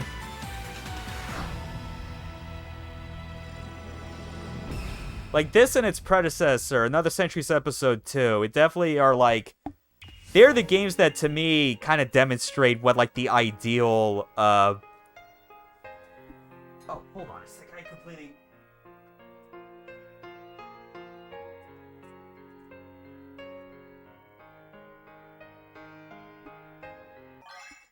My mistake. I completely forgot to plug back in my DualShock 2. Never mind. Okay, that's all fixed. So, but yeah, like this and Another Century's Episode 2, for me, have like, they demonstrate like the ideal type of controls and gameplay systems for a mecha game that's like based around like if you're trying to accurately capture the feel of like any like fast-paced mecha anime you might have watched in the past like couple decades, you know? So we're just gonna do some free mission stuff while we're here. Trying to remember what's like a good one to start with. I mean, we could just start with like the first one while we're here.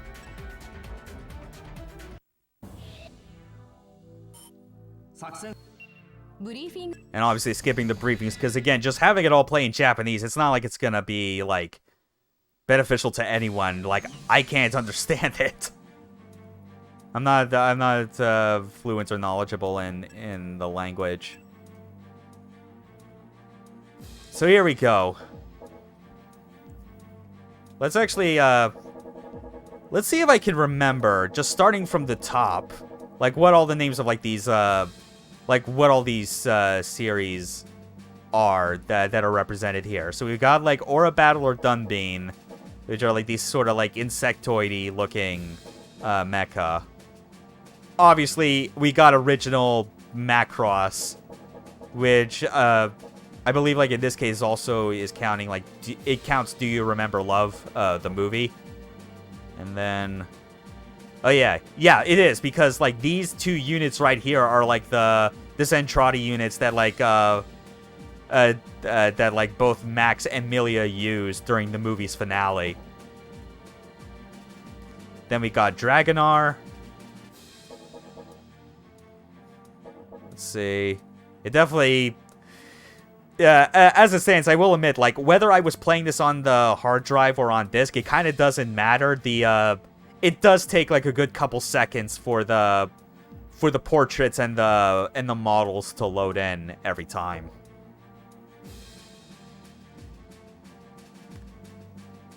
But yeah, we got units from Char's counterattack as well. You know, good old new Gundam with all the fin funnels and armaments you could want on this thing. Oh yeah, that's right. New Gundam, absolutely. But also, we got some G Gundam rep. God Gundam and Master Gundam. Or Burning Gundam, I guess, if you're like me and you were very familiar with the English version of the show growing up. There's also the Macross Plus units. There's Wing Gundam. Gundam X. Let's see. Continuing down the list.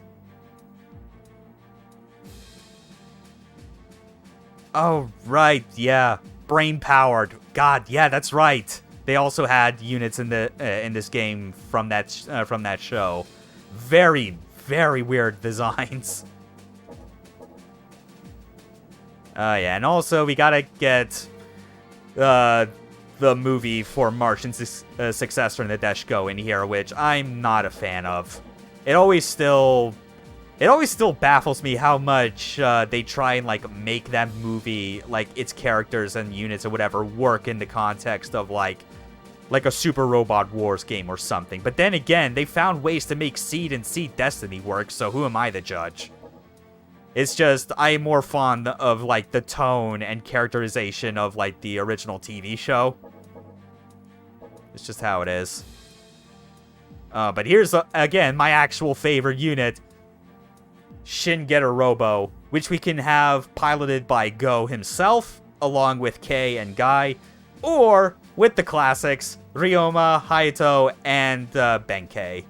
I think I watched that movie once and it was like weirdly grimdark. I didn't have a clue what the hell was going on. Yeah, that was basically the core problem of it.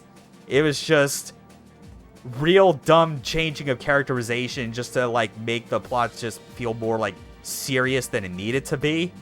Like, a lot of the appeal of Nadeshiko was that it was, like, it was serious enough, but still had, like, room for, like, brevity and, like, irreverence in what it was wanting to show, you know?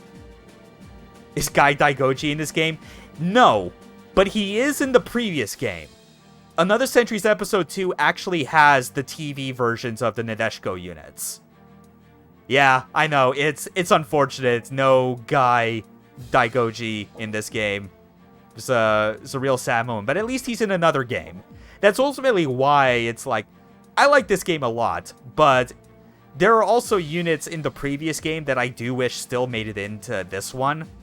Like, the TV versions of Nadeshiko, I wish were in. Same for the remaining members of Gundam Wing, because only Hiro Yui, his Gundam is the only one in this. Yep, we got Turn A Gundam.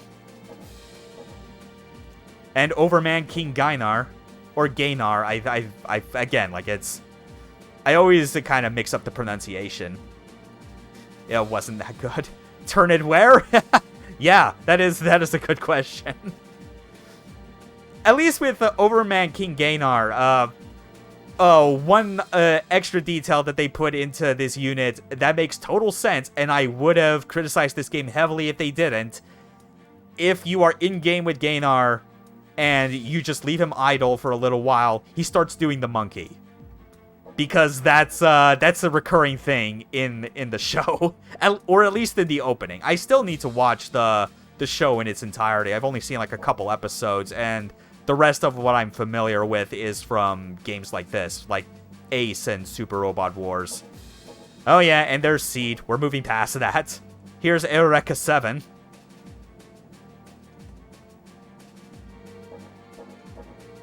Yeah, like, the Nirvash and, like, the similar units from this show are cool in the context of the game, because it's like, when you're in the air, you're obviously, like, using, like, their giant mechanical surfboards to, like, fly through the air, but they also still take into account that they have, like, a transformation mode and can turn into, like, a car, you know? It's not nearly as useful, but, like, it's the attention to detail that's appreciated.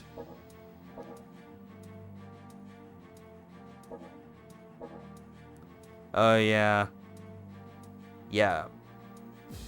Wings of, admittedly, I'm drawing a blank on the full title of this again, but I know what it is. 7, I didn't like. It's fine. It's fine enough. I mean, like, it's a long show, obviously, but I don't know. There's a lot of parts about it that I kind of appreciate. Also, we got the OG RX-78 Gundam, because why not? It's not nearly as mobile or potent as any of the later Gundam units, but again, they added it because they could. Yep. And then lastly, we got the OG, the original game units for this from another Centuries episode. No actual Super Robot Wars representation. But, I mean, that's fine as is. There's already, like, a whole lot. So, let's actually... What do we want to show off? Oh, yeah. I've not touched King Gainar in a while, so let's do that. Oh, hold on.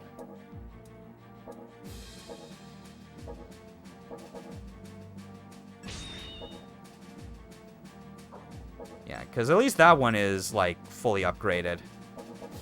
And let's get some similar units out into the field from that same series.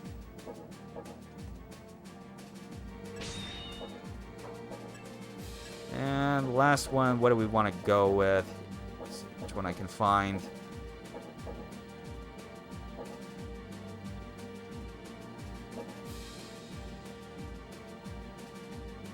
Oh yeah, that's technically a boss unit. Well, we'll go with this lineup. Now you get to see what it's like in action. And you even get a launch sequence from the hangar every time.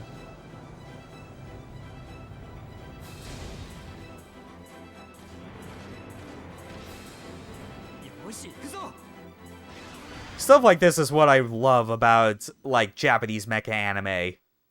Because it's not beholden to the concept that, like, a mecha has to be, like, a specific type of concept or look or whatever. It could be, like, any variety of things.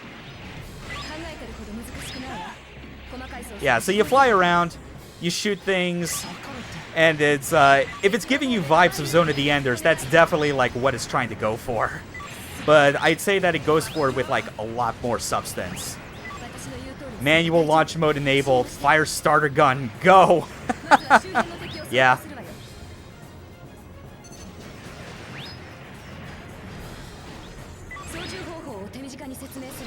Alright. And one of my favorite things about, like, how this plays is that you obviously have your melee attack and your primary, like, ranged attack, but the thing that, that, like, makes, like, the combat feel especially fluid is that, you have all these sub-weapons you can access very easily by just holding L1 and then pressing any of the face buttons, and it will activate. It's really handy, because, like, because you think about other games that might have, like, multiple sub-weapons you have to, like, cycle through. It can kind of disrupt the pace. But here it's just, they make it so that you kind of don't have to keep your, take your thumbs off of, like, the buttons that are most important to be pressing at all times, which are, like, the attack button, boost button, all that stuff.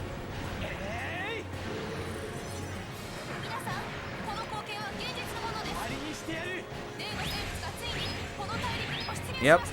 Now we got everything slow to a crawl because we're, like, we've enabled our reflexes or something. Oh yeah, that's right. I completely forgot. I have, like, the limiter unlocked already for this character, which is another feature that you can enable if you have upgraded your unit to the max, in which it just gives you infinite ammo. So, like, so yeah, that's kind of fun to mess around with, but it's fortunately one of those things where you can turn it off if you want. It's just that I've forgotten that that's what I was supposed to do beforehand. I get a good number of these games, even though I played them a lot. It has been a hot minute since I've touched anything PS2.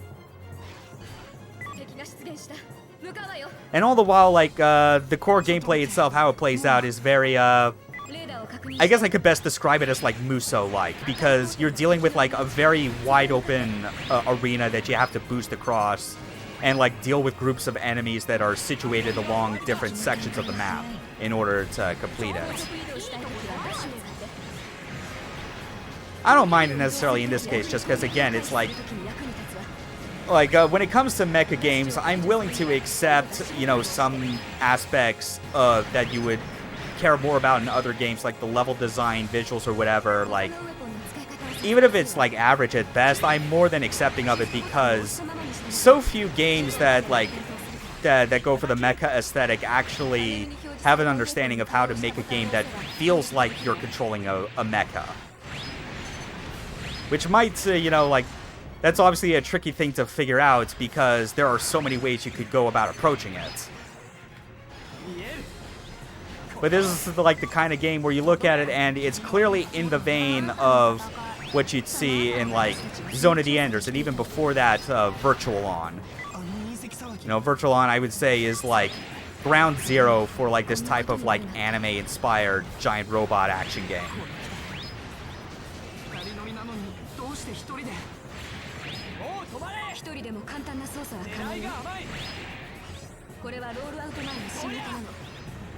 Alright.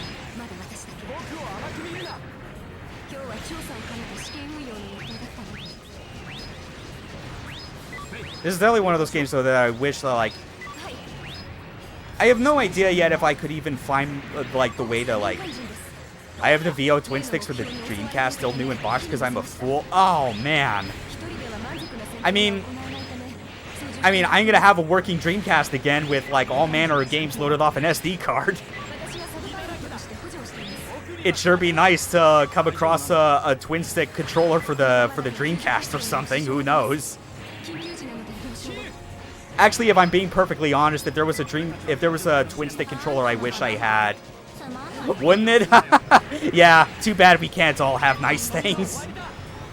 But no, I was just actually saying that, like, I think if there was any like any twin stick controller I wish I actually had, it would be the Saturn one, because there are at least more than one game on the Sega Saturn that use it. You know, you would think that it was used exclusively only for Virtual On, but like Gun Griffin 2 uses it. 2 of the Mobile Suit Gundam side story games use it.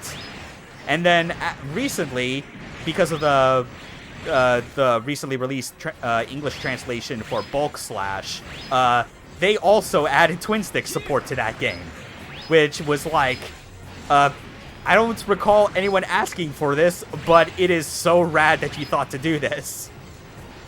It was like I've seen some bits of like that of that English translation for Bulk Slash in action.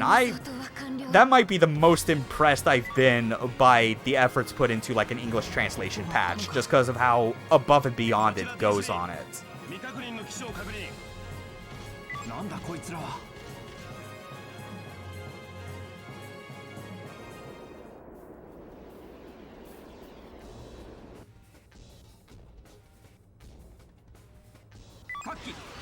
Alright. Now let's see. Where's the leader? There it is. Let's show off a combination attack, which is kind of the last major mechanic that this game offers. This is an attack that starts off with a bunch of like generic attacks from each unit, but depending on which combination of units you have, you actually get like special cutscenes like this.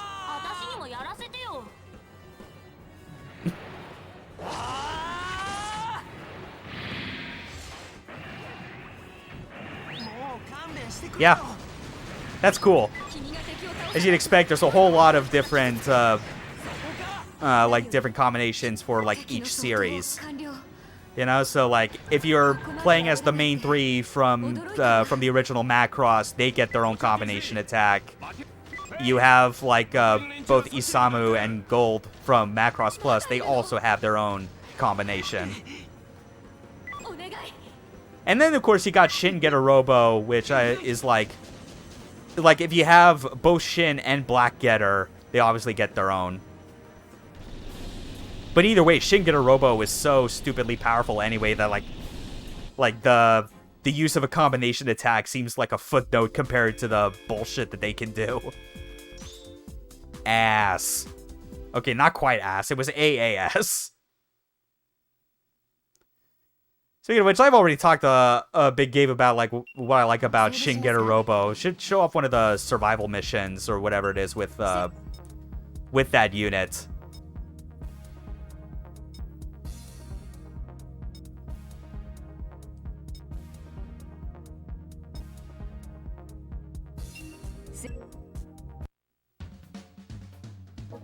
All right. Oh yeah, and there's also like versus missions where you can like fight against like representatives from each of the series that are available in this game. But yeah, let's see what we want to do.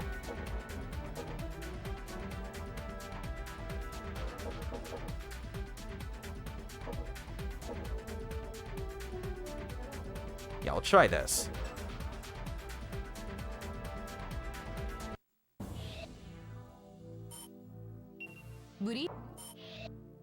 Hold on. No, I didn't want to replay that. But yeah, it's the sort of thing where, like, I'd like to be able to justify doing, like, a full playthrough, like, of these games on stream, but I think just the difficult part is how it's, like, because all the voice lines in this are Japanese and there's no, like, full English translation of, like, the plot and, like, dialogue and things like that, it feels real hard to, like, be able to have anything meaningful to talk about unless I have like a bunch of people or not even a bunch, just one like on mic in a Discord call or something just to shoot the shit about giant robots. Which is to say, I would probably just get my good buddy Kaboom Dragoon on to talk about it, because a lot of our commentary, be it on streams or Let's Plays, always seems to devolve into that. Mostly because of me, because I dig giant robots. This is known. Okay. Hold on. Just want to make sure if this... I think that was... Yeah, I can't remember exactly, like, which option just says that the limiter is on or off. I guess, actually... Hold on, I'll quickly go back to... King Gainar. Oh, yeah, okay, left is absolutely limiter on. That makes sense, so... Wait, no, I want Go piloting because only Ryoma can pilot the Black Getter.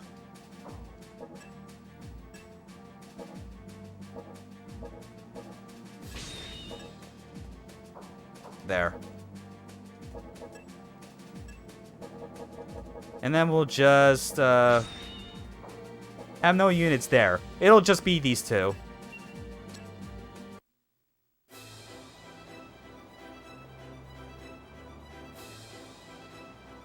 Yeah, even the launch sequence for Shin Getter Robo is unique in this case because they actually get, like, the proper, like, stacked launch pads for all three ships prior to combining.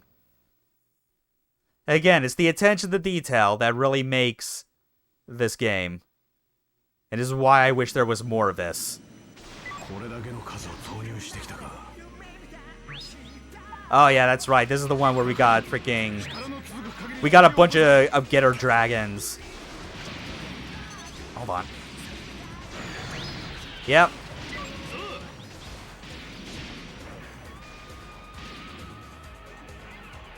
So yeah, like, your main ranged attack with at least Shin Getter 1 is more the, it's basically just like a massive lock-on Tomahawk Boomerang.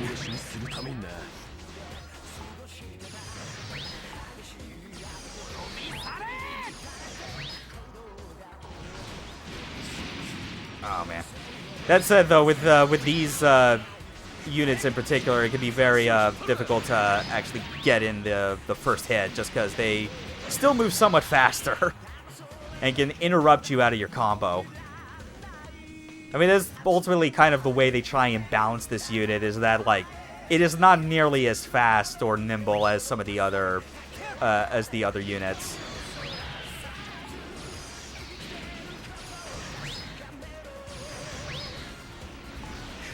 And... Yep. Getter Beam is so good. Like, if you just really want to clear a crowd of enemies that are all laterally placed.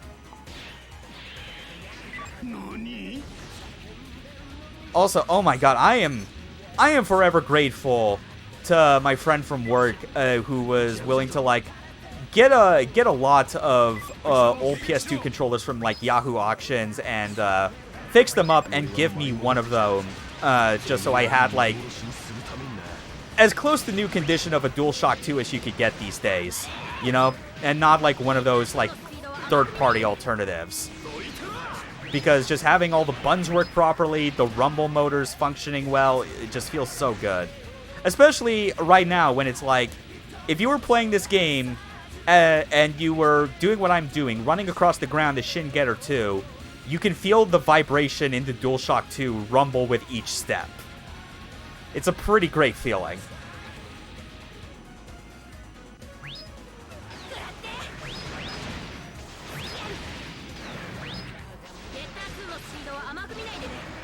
Yep. Slow, but like I said, still very, very powerful.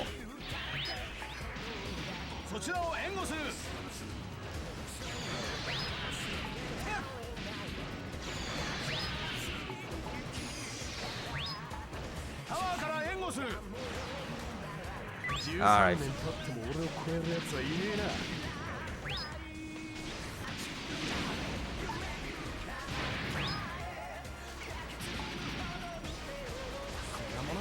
Also, another great feature about, like, Another Century's Episode 3 that, like, I haven't really taken the time to, like, highlight as much, but, this is one of the only two games in the series where they actually had the money to get the original opening themes for all these different anime that they got represented.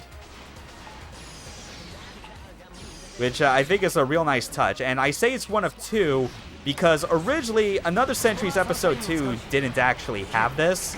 But because of how successful this game was with its vocal tracks, they did a reprint of Another Century's Episode 2 and included like vocal tracks for all like the anime themes that were in there. And that's actually the version. That's the physical version of Ace 2 that I actually own.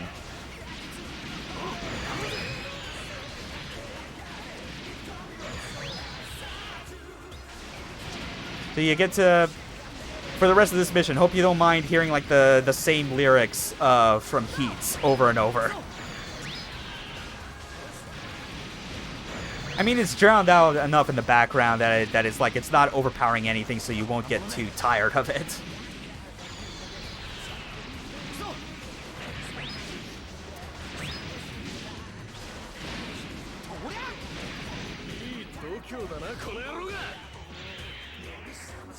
Alright, let's actually show off some of Shin Getter 3. Which admittedly is like, it's the form that I probably see as like the least used for me. Like, it's got some cool stuff, but that's kinda... yeah. Like, it brings like the slowness of the game, like, into stark relief.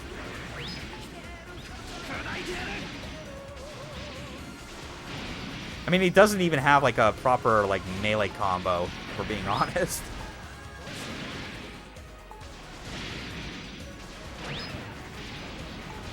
Yeah, let's just go back to Shin Getter 2.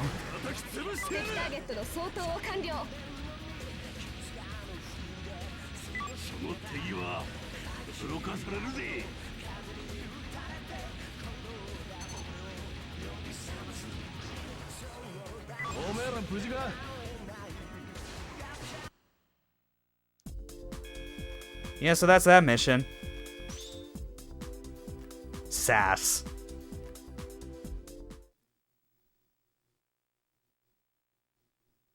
Alright, I think I'm gonna... let's do one more short mission, but with like another unit. Let's see, what would be a good one to close it out? Oh yeah, of course. Let's show off some of G Gundam in this game. Let's get both Domon and Master Asia out here. And we'll do like this this particular extra mission.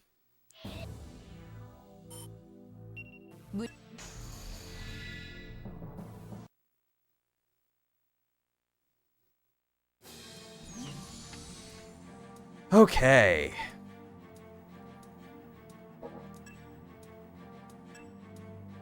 Let's scroll up. Yep.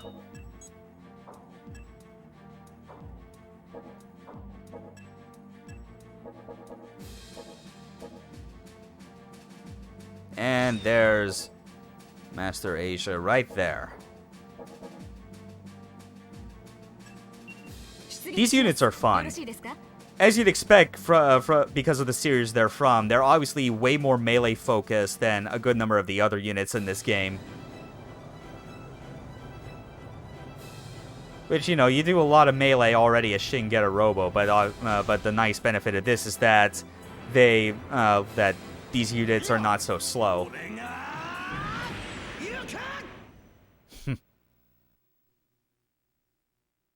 And the vocal track used for G Gundam in this game, I'm pretty sure is like, it's actually the second opening as opposed to the first one. Yep.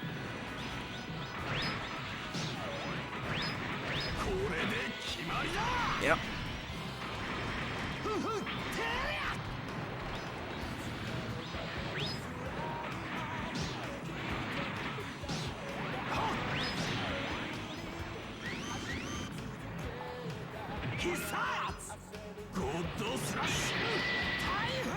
Okay, let's get close to you if I can. Yes! Alright. Yeah. All the various type of moves you would expect out of God Gundam, they're in here.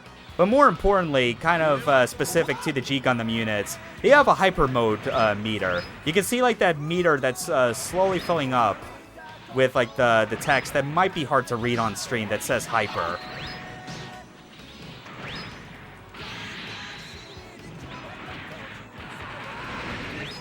Yep. But like once we get it filled up some, you're actually going to see more of like the God Gundam's power actually properly unlocked. Oh yeah, there's also this move. That's always fun.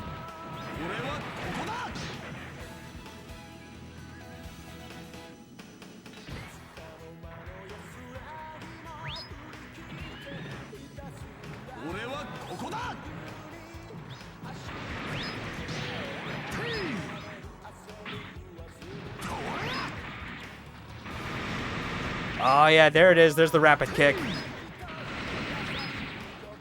And the mock punch. All the good stuff.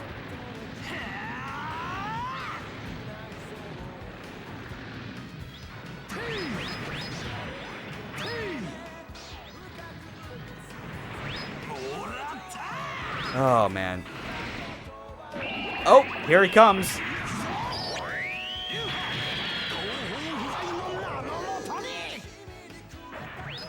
Now we got hyper mode. The wings are open, but this isn't the end of like the power-ups that we can get. If we want to, we could actually just use it right now and like activate like a God Finger. But if we keep upgrading like this new meter a bit further, we actually turn golden and we get our second special as God Gundam, which is the Sekihate Kyoken.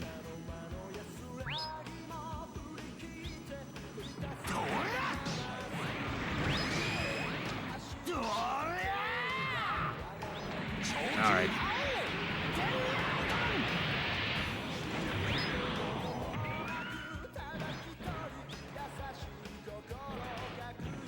And show off a combination attack, why not?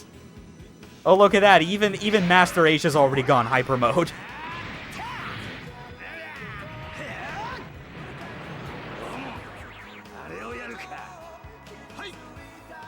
Oh yeah, this is great. Check this shit out.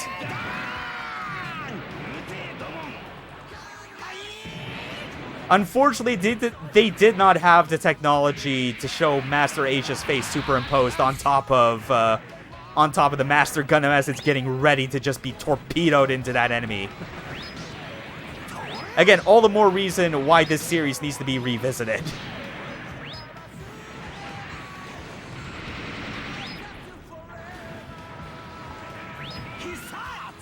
All right.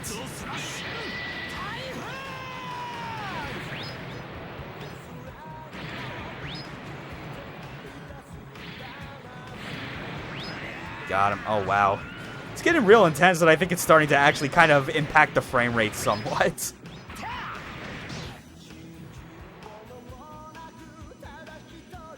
Alright. We're close to activating hyper mode, though. I think we just gotta, like, get one more thing to happen with all four of these symbols.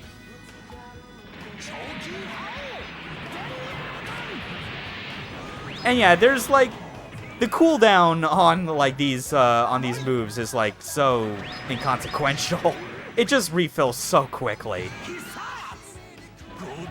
They really want you with this unit, as well as Master Gundam, to just be on the offense at all times.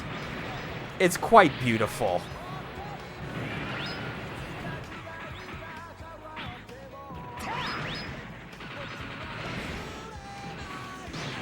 Yeah.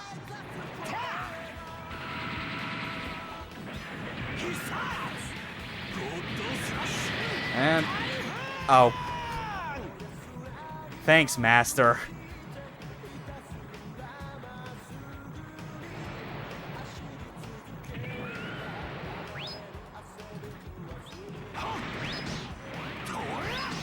Okay. Oh, here it is. Even the music changes now, because we got hyper mode for real. God, again, just the effort they went to to capture the feel of all of these different series, like, in their respective units.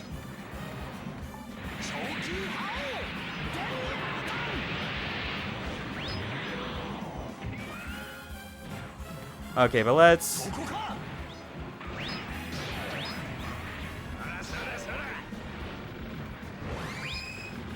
get rid of these ads so that we can take care of the big robot down on the grounds eventually.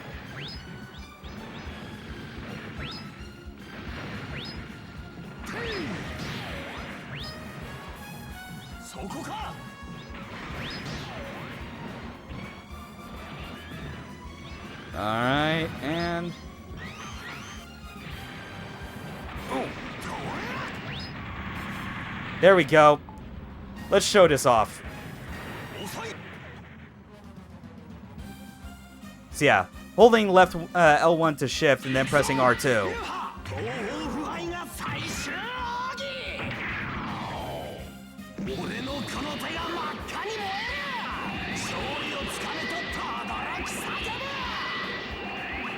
And yes, for some of these characters, they absolutely did take the time to model their pilots where it was appropriate. And it was worth it for that. Alas, we are now, we have burned out our hyper mode, so we gotta build it back up again. That's the core loop.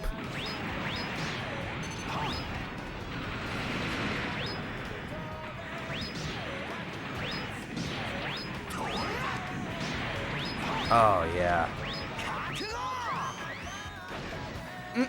Nope. And just do another combination attack, why not? Though it's going to be the same one anyway, so we might as well just skip it and get the extra damage, which is nice. You know? It's a good thing they give you that option to skip if you know that you're going to be, like, you're going to be doing the combination attack multiple times as is.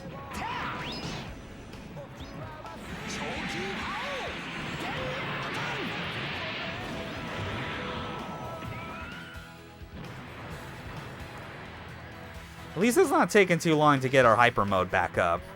The meter's almost filled.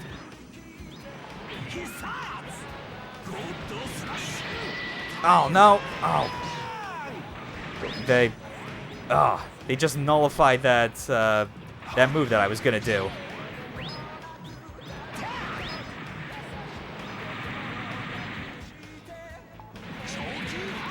Alright, let's try this again. Oh, come on! Ah.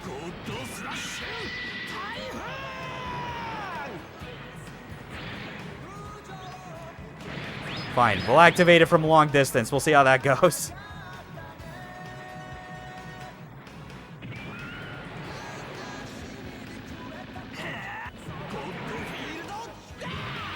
Oh yeah, that's right. I forgot to show off of that that extra move. If you press X during it, you just like charge right through them.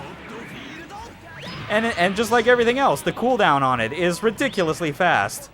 Almost doesn't seem right, but I'm not complaining.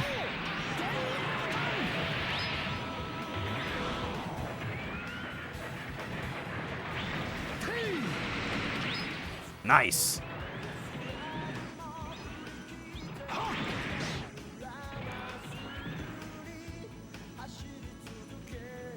Now with this mission, if I'm remembering correctly, once we like kill enough units, like we get the option to like leave the mission early if we so choose, or we just fight them all again in order. Which that's what I'm gonna do. I'm just gonna leave like at the first opportunity, because this mission is very much about like how long can you last as you repeat all these waves with the difficulty increasing each time. But like if you were like me back in the day with this game, where it was like you wanted to get all the upgrade points for every single unit in this game, of which there are just over 100. This is kind of one of the better missions to do it, because lasting as long as you can gets you a whole lot of upgrade points for the unit you're using, I should add. Well, it's both upgrade points and experience. Upgrade points are universal, but getting experience with each unit is how you unlock the slots for you to use upgrades on them.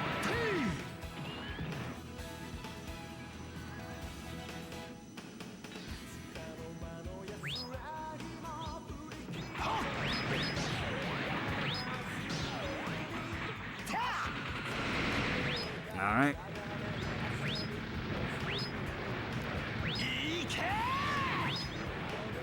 Yeah, just shoot these air surfers down.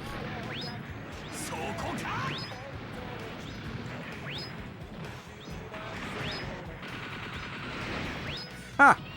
Just ran right into that. Ow.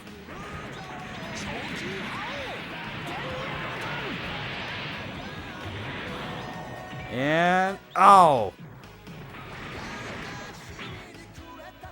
He was just out of range right at the end. That kind of sucks. Come on.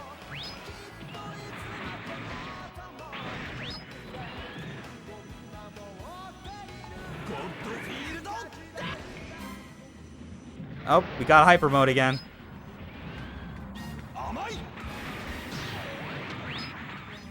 Now let's keep going until we can find like another like powerful enemy that we can use Godfinger on.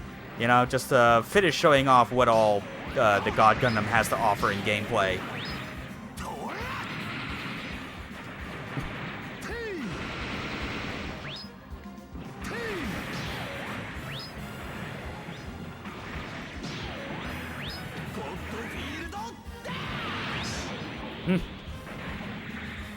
All right.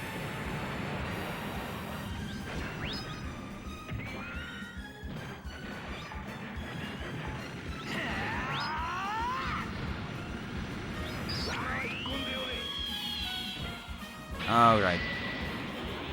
What do we got for the next wave?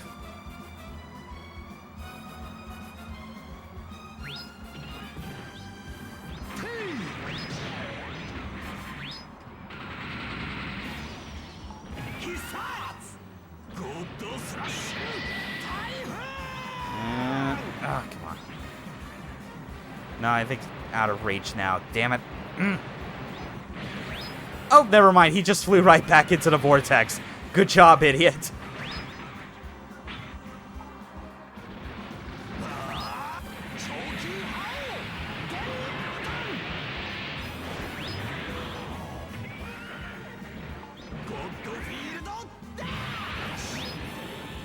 Okay, here it is, actually.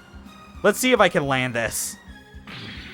He's an airborne target, so it might be a bit difficult, but we'll see if it works. This hand of mine burns with an awesome power.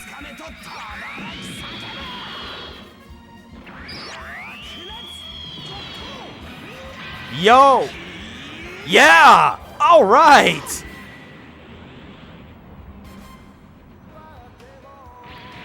And that is why this game is in my top 100 favorite games of all time. Like, can you really question that? Be honest.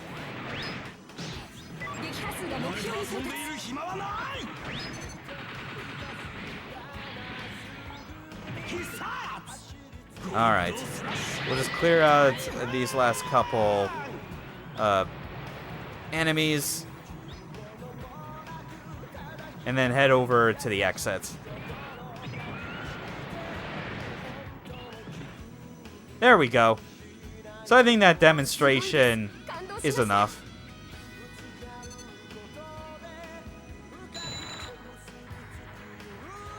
There we go.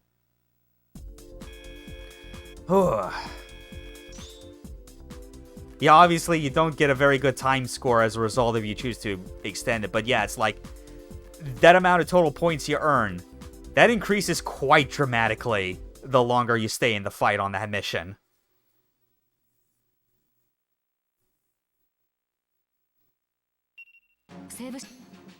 Okay. So we'll save that, turn the game off, load back in, and I think we'll launch another game that I have on the hard drive.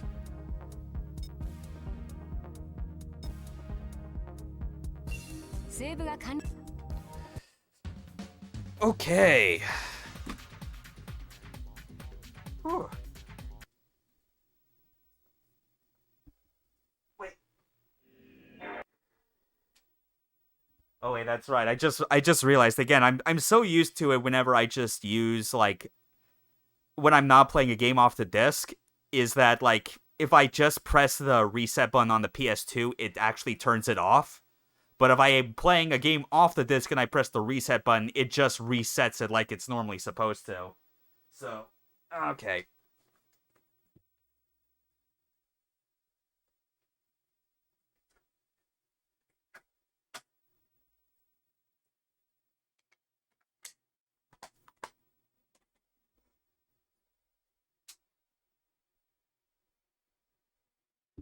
Yeah, that's still such a fun game, man.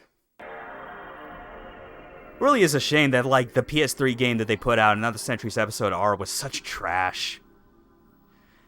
Especially because it's, like, for people that, like me back then, didn't quite yet know how to go about, like, modding these old consoles to get around the region locking. It's like, PS3 was already region-free, so if you wanted anything Another Century's Episode, that was basically the only option, and it's just so clunky compared to this game.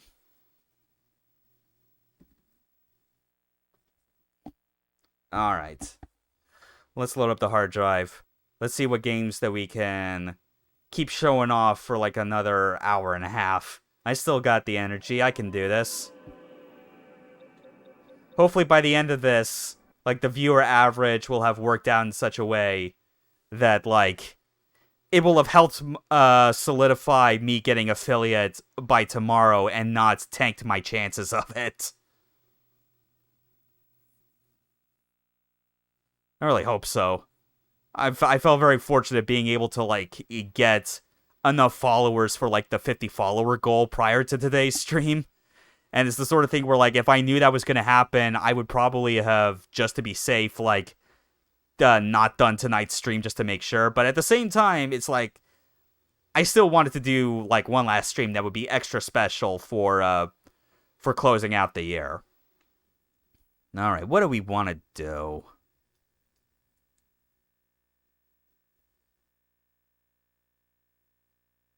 You know what? Let's boot up some Neo Contra.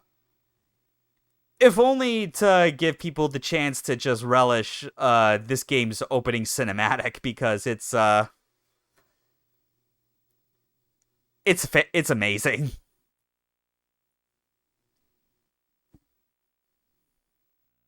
Also, Neo Contra as a game, totally fine. Fuck the haters.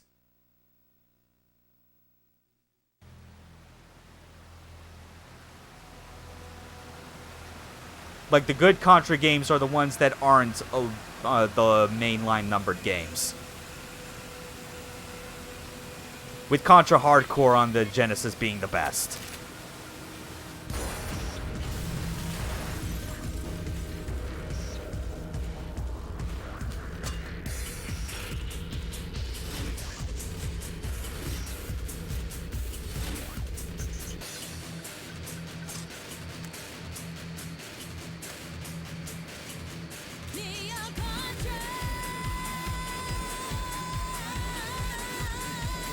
Oh, man.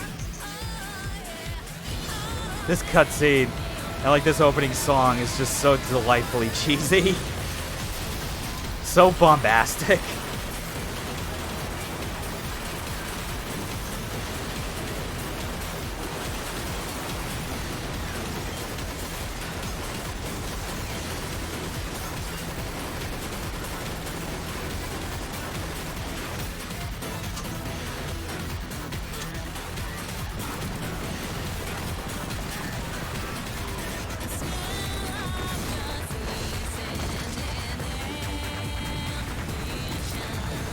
Definitely thinking now, it's like one thing that's definitely like a fun aspect of like this generation of games was just looking forward to like these kind of like CG opening cinematics when you first boot up a game. It's something that's like designed specifically to like set the mood and get you into what you're about to experience. I feel like the best from like this era still might be the opening CG for Onimusha 3. Especially since it's like it is showing off like a moment in like the game's story that doesn't happen in game, and it is like it precedes like the actual start of the game. But it's so impressive to watch.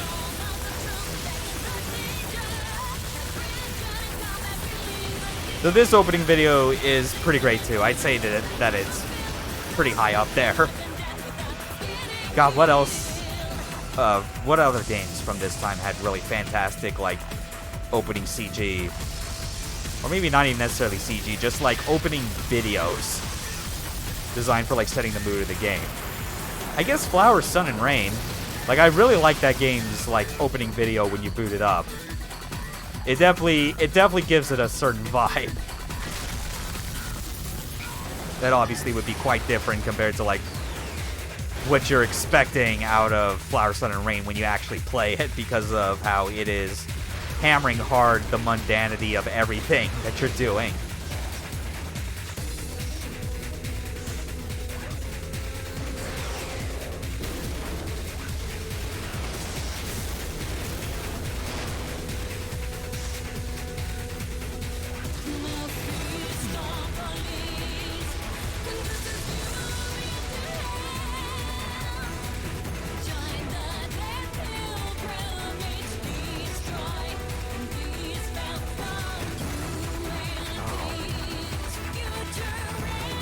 Oh yeah, and also if I remember correctly, I do have like a completed save loaded onto this memory card, so I should be able to like show off some of the extra like weapon sets that you can unlock just from playing the game. One of which is straight up Gradius weapons, because of course.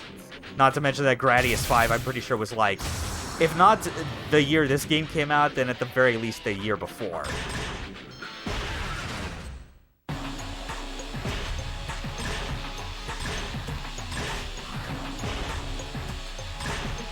Yeah, and I kind of want to like show off Jaguar.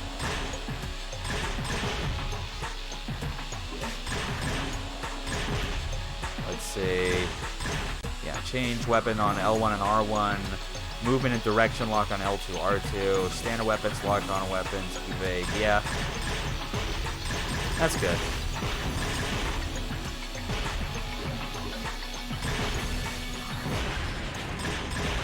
Alright. Let's show off some of this.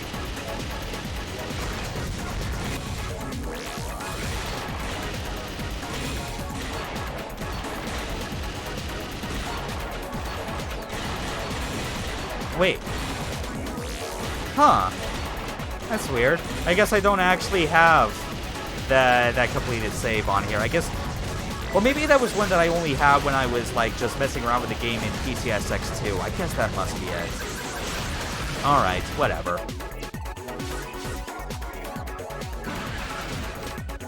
Yeah, I'm gonna have to look back through, like, the saves I have on my memory card and make sure, like, what's up to date and what isn't.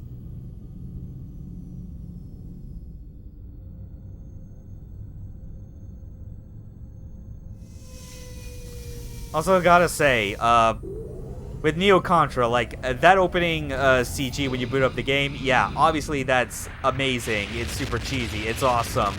But this game is not lacking in any other cutscenes that have that same spirit. I mean, for instance, we first enter this stage by literally riding in a missile from an orbital station.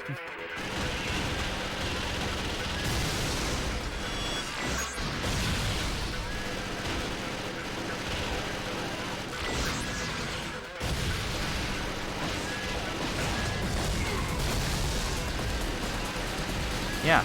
So this is this game, and it's honestly totally fine.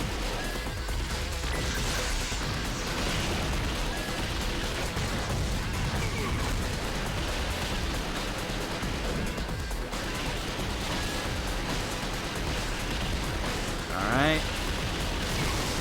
Yep, blow that up.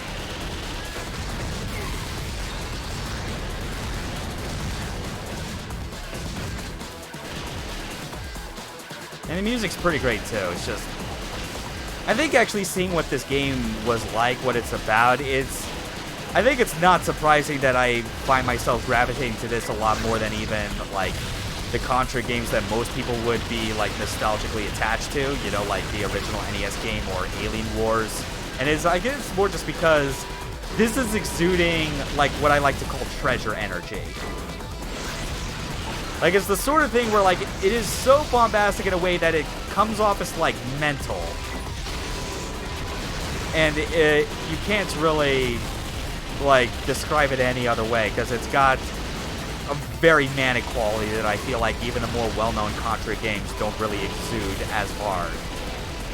I mean, Contra Hardcore on the Genesis felt the same way as well to me. I mean, that's what sold me on it. Like, a friend like kept telling me to play Hardcore, and I did on stream, and I could totally see what he meant, where it felt like it was Konami looking at what Treasure did with Gunstar Heroes, and was like, oh yeah, we can do that better.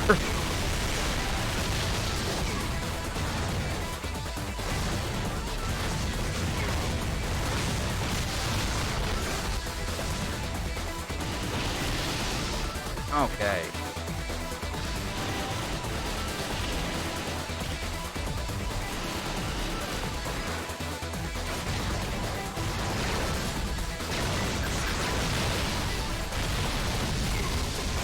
There we go. So far, not gotten hit once, which is surprising considering it happens all the time in like my practice runs. Or I don't know. I don't know why I'm calling them practice runs in this case. I was never really practicing for anything with those. Back when I was just messing around with this game, I was just trying to learn the ropes of it, I suppose.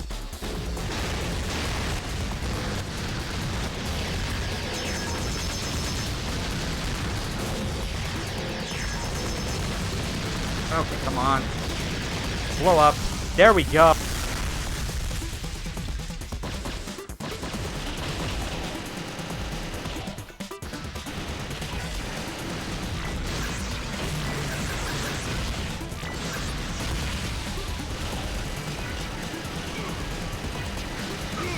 Oh.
You must be the commander.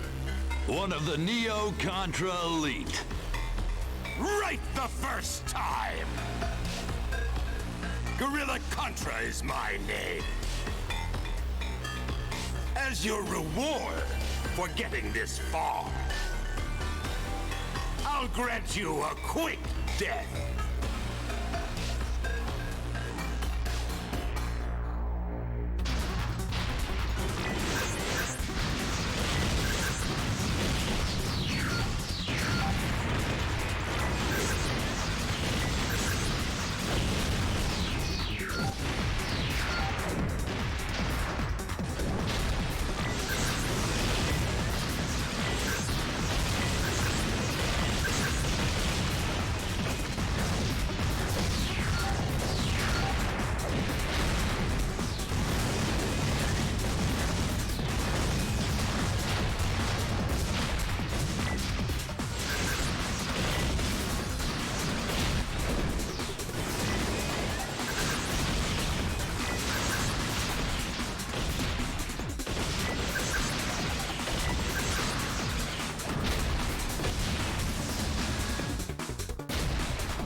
Transform into Titan!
Status report.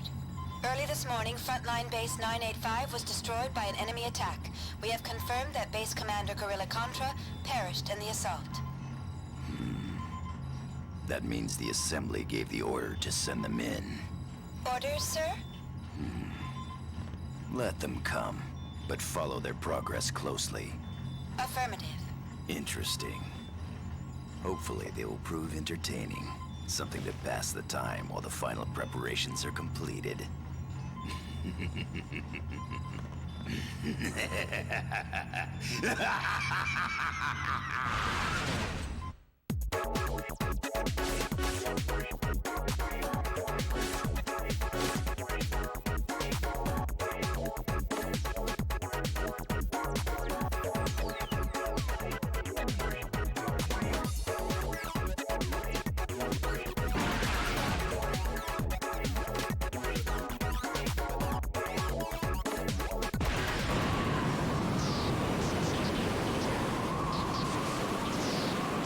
Oh my god.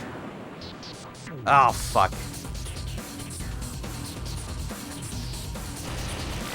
Thank you for pointing that out for me, Bentor. I have no idea how, like, that cable got loose. And I have something very important to ask. How long was that going for?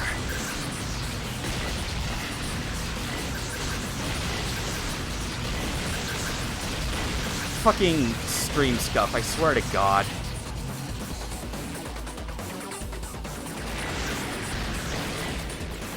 at least a few minutes. Okay, thank God. So it probably that at least means that it probably had only been happening at least during like just this game and not any of the previous ones.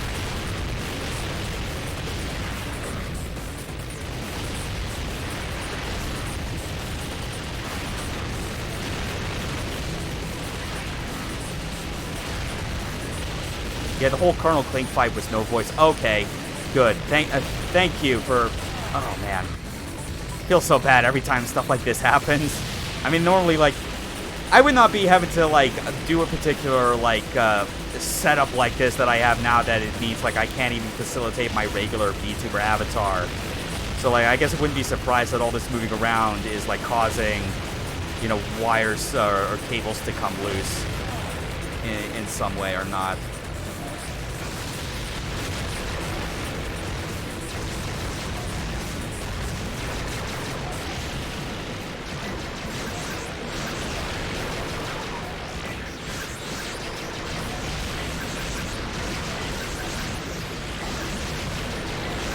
Come on. Damn it. Oh, well.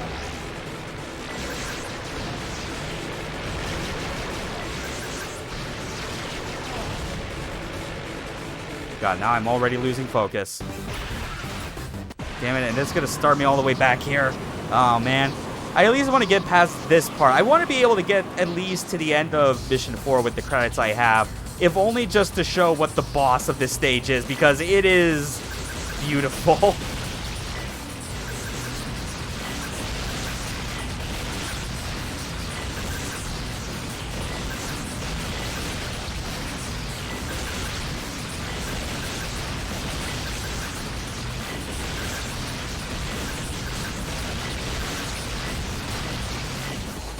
All right.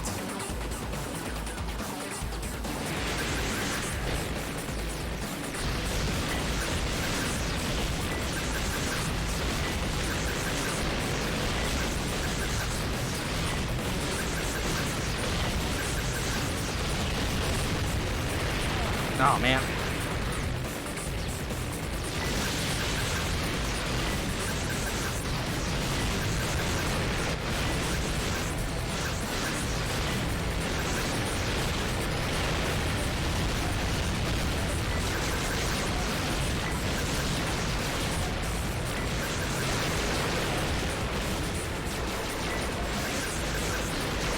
Oh, man. Okay. Really trying to focus right here just because that's Contra. That's how it is. Oh, man.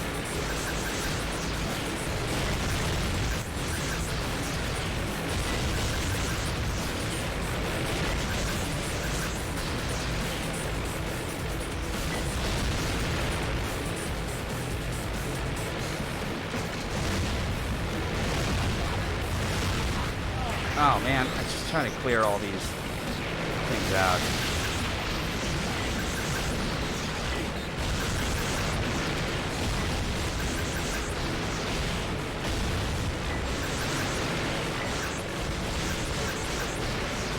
Please just... Oh, man. Why? How is this thing taking so much damage before it goes down? Oh, seriously? It was only one rocket away.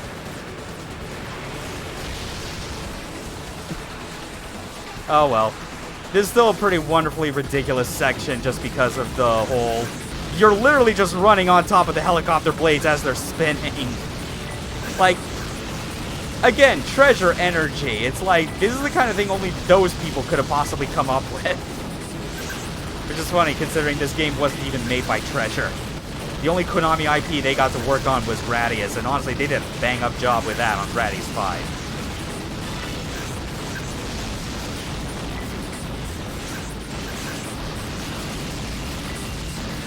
Even down to the fact that they're clearly doing, like, their own animations just to make this work, having him perpetually just running in place on top of these blades.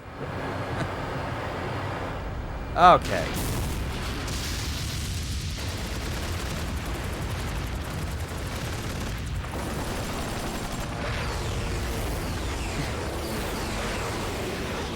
But look at them still run.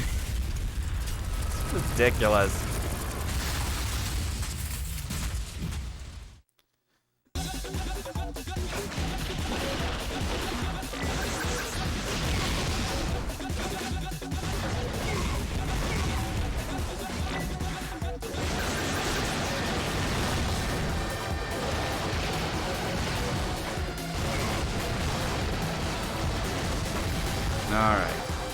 It's obviously way more intense right now than the first level, but oh, damn it. We got this. We can keep going. At least this will have counted as a checkpoint that we could easily resume from and not deal with, like, the helicopter fight again.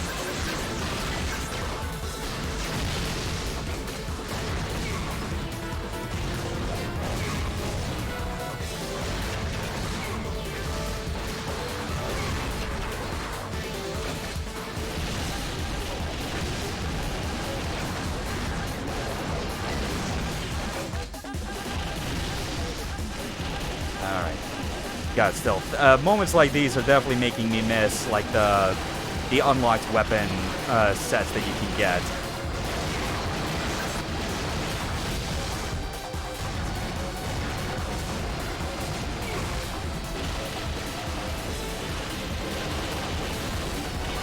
Alright, let's just... Damn it! Yeah, from the middle. Let's keep going.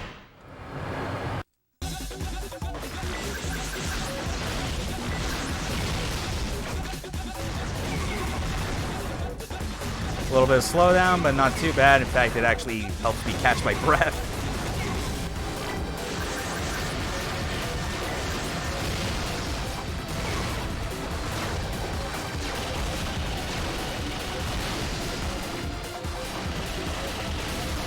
Alright.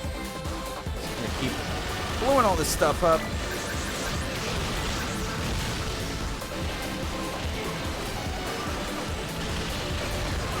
Oh, come on. Okay.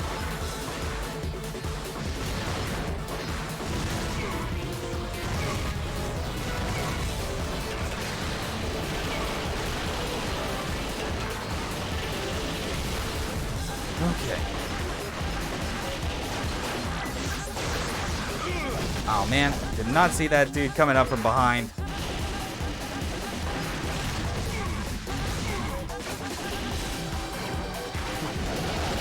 Whew. Shoot.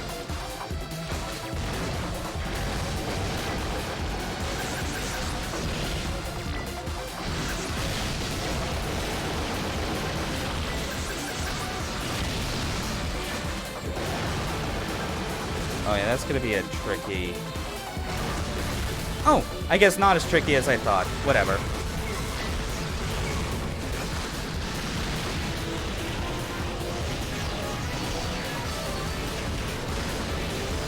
God, this game is so wild.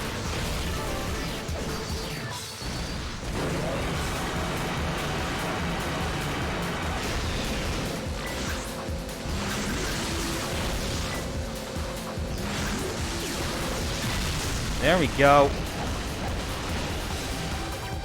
Now we can keep going. I don't even care about my hit percentage anymore. I just want to get to the boss, because it's worth seeing. Oh my god. How am I expected to actually hit that thing? Damn it.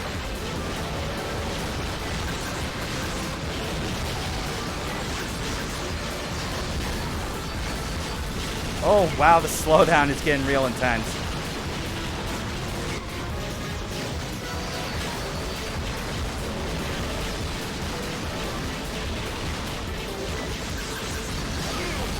Oh, damn it, please.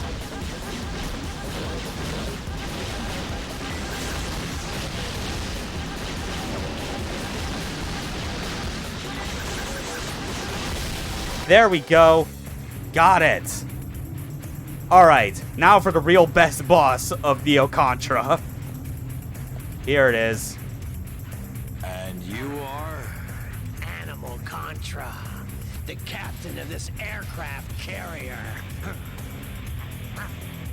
So, another of the 4 elite. So thoughtful of you to wander blindly into my trap. Yeah. Indeed. This ship is about to self-destruct. This is the kind of rogues gallery we have to fight throughout this game. Colonel Clink is arguably like the tamest of this bunch. Sacrifice your own men. Flutter about all you want. Your time is over. wait. If you were truly a captain, you'd go down with a ship. We won't let you get away. All right. Oh yeah, now this part's great. We're just gonna surf on some torpedoes as we catch this dude.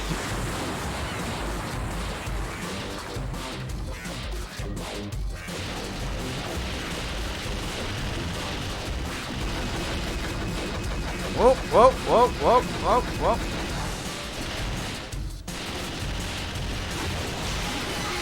Oh, damn it, I forgot about that. That thing it does. Oh, good, the Battletoads level. Hopefully not nearly as bullshit as anything like that in Battletoads. This game obviously deserves far more respect than actual Battletoads. Damn it. It's just a matter of I suck at it. Oh god, it doesn't stop there.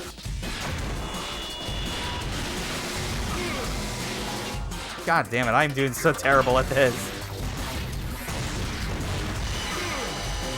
Son of a bitch.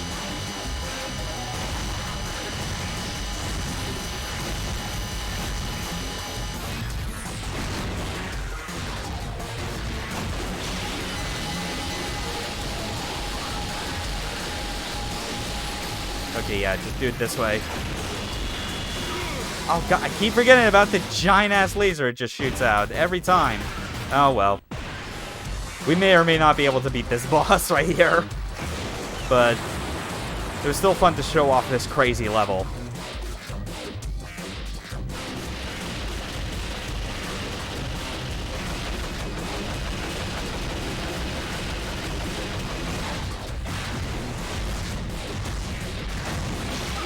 Oh, come on. I was trying to get into position, assholes.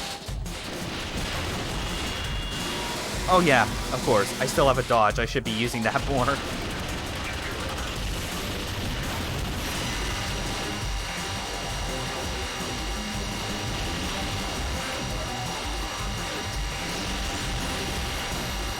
Oh, come on. Still kind of annoying though that like as helpful as the dodge can be, it does like it does have a bit of delay coming out of it. Oh, there it is. Bye, doggy.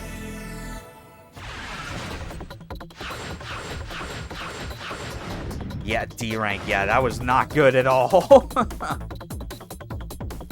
I think I'll show as much as I can on these remaining credits of Mission 2, and then we'll move on to the next game.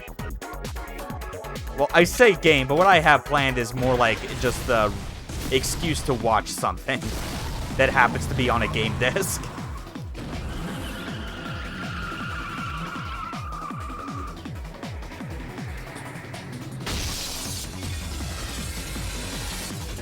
Yep, now to ride on top of an alien dino. Ah, God.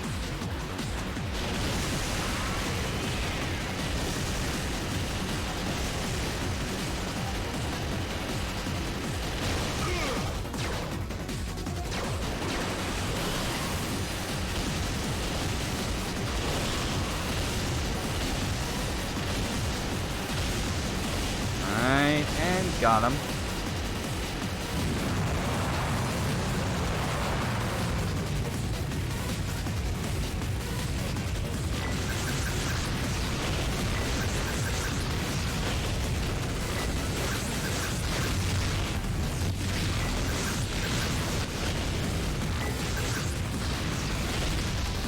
There we go. Blew it up.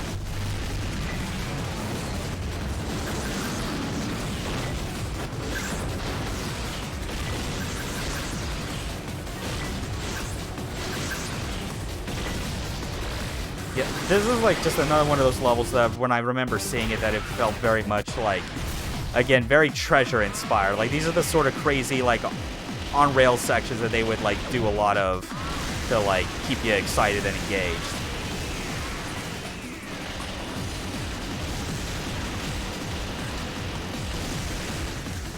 Alright. keep forgetting about that they could just shoot from that position.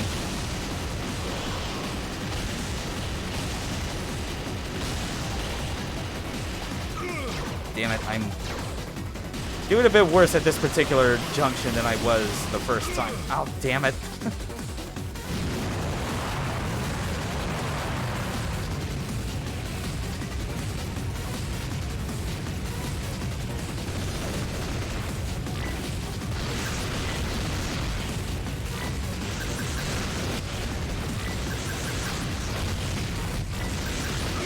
Oh man, I forgot that still leaves a lingering hitbox.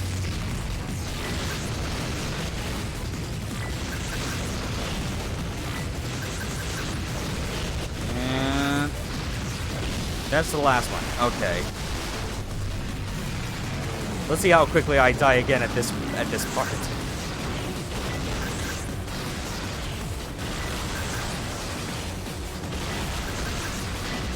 Come on.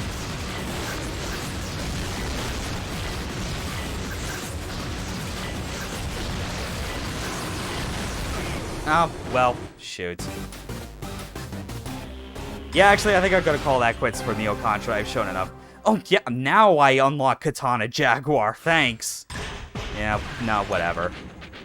If I want to save, I'll just wait until, like, I load that 100% save file I can find again online.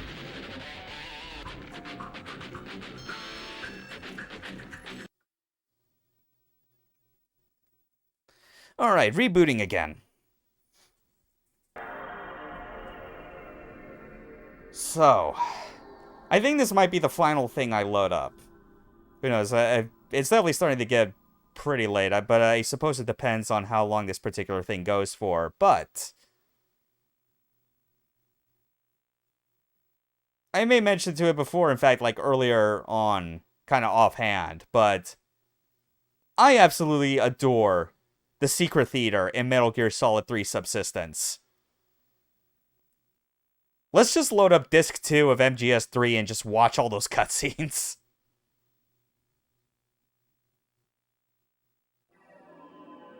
Because, goddammit, the world needs to be reminded. If future versions of MGS3 are no longer going to include that thing, it is up to me to keep showing it. To remind people of what they're missing out on. Ugh.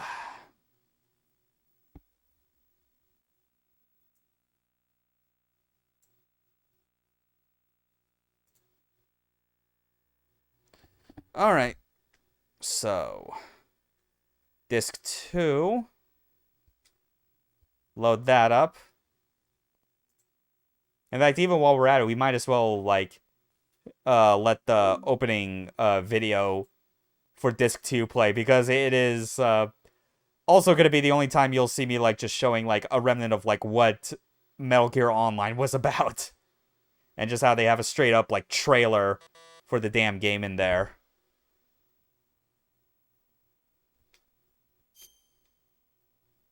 Yeah.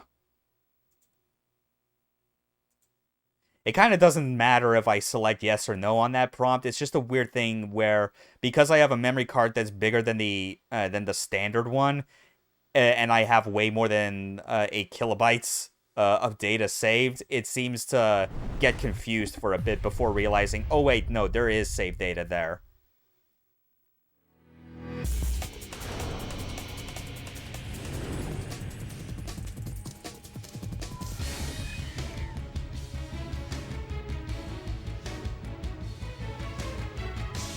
But man, Metal Gear Solid 3, what a game. Messed around with like every feature that it has, except obviously for Metal Gear Online, just because I feel like if there is a way to like get the subsistences best in USB, yeah, don't ask.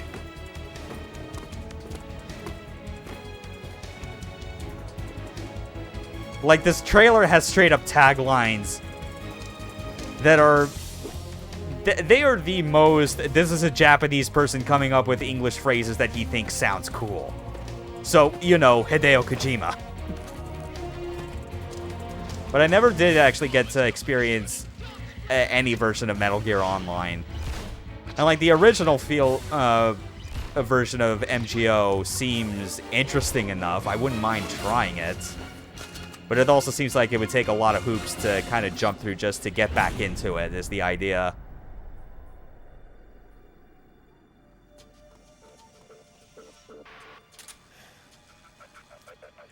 Then I also feel like that despite what this trailer is showing and how clearly coordinated and scripted it is, that I doubt any of the matches in Metal Gear Online would play out at all like what is being demonstrated here. It's just this is the people at Kojima Productions just having a fun old time, like, putting together the footage for this. Like this is machinima. Like, being perfectly honest, this is absolutely what machinima is, and in, like, the traditional sense, you know?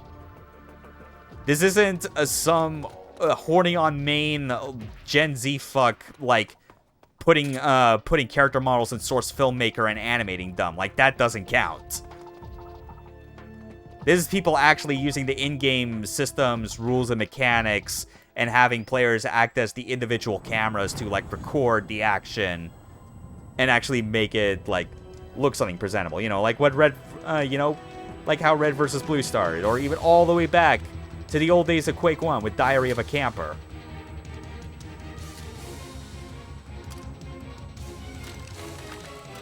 Oh yeah, and of course, let's not forget Freeman's Mind. Still need to get caught up on Freeman's Mind too, just because I think there's been a couple episodes that Ross has put out in the interim that I kind of stopped following for a while, just because, you know, it's always going to take him a while. But considering how good quality, like, the episodes are anyway, it's like, I don't mind. Take your time.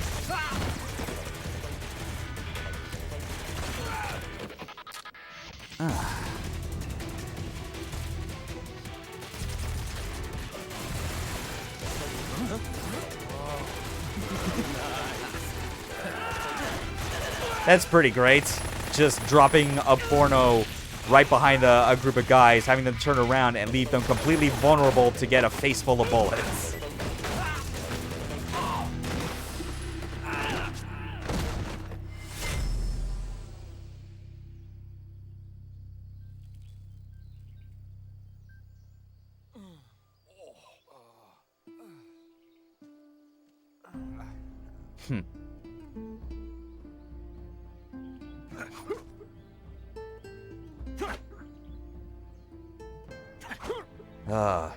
Just all the fun, silly mechanics of MGS3 on display in this clearly, like, competitive, like, online multiplayer team-based game mode.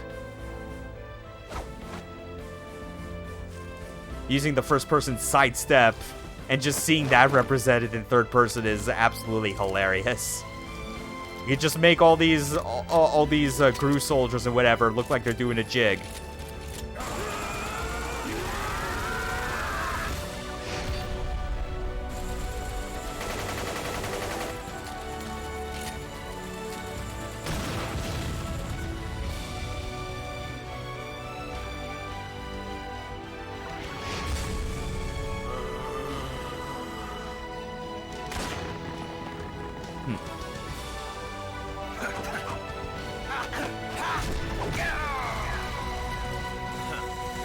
You're pretty good. Okay. Well, that was fun seeing that and reminiscing again about, like, Metal Gear Online. But as said before, this is not why we're here. We're here for the one, the only, the Secret Theater.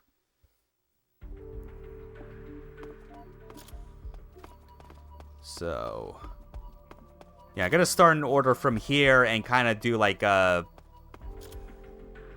basically do like an S, tracing from here all the way to the top right. And, oh wait, yeah, I forgot, it's triangle to start. The beginning is the end. After the end of World War II, the world was split into two, East and West. This marked the beginning of the era called the Cold War.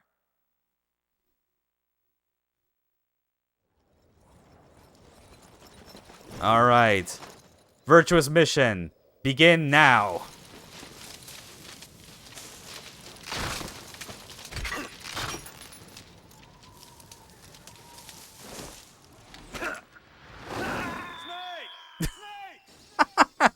Yep. That's the end of that chapter. Snake, what have you done? You've changed the future. You've created a time paradox. Yep. Thank you, Colonel, for the reminder.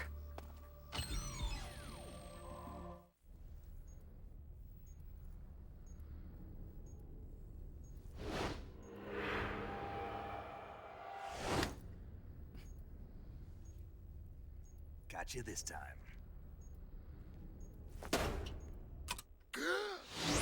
Forgot to set the timer, idiot.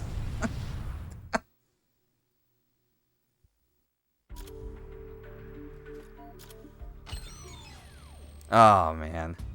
I just... Oh, yeah, that's right. They just have this cutscene, but they freaking replace all the character models, so Big Boss, so Naked Snake is actually Sokolov.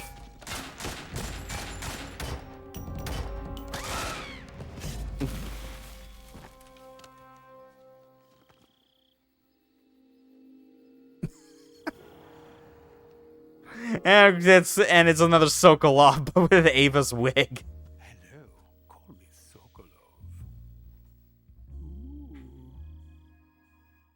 Sokolov.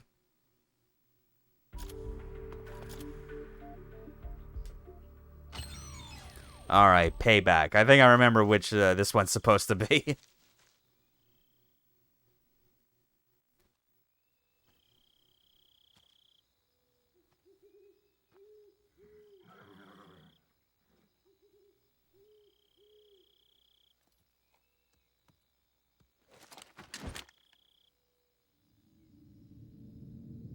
Guess what, Snake?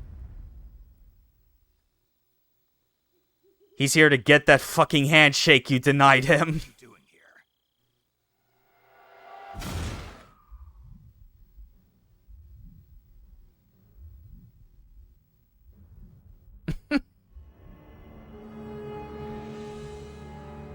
Just the outrage, the indignation. That no one would shake the hand of the director of the CIA.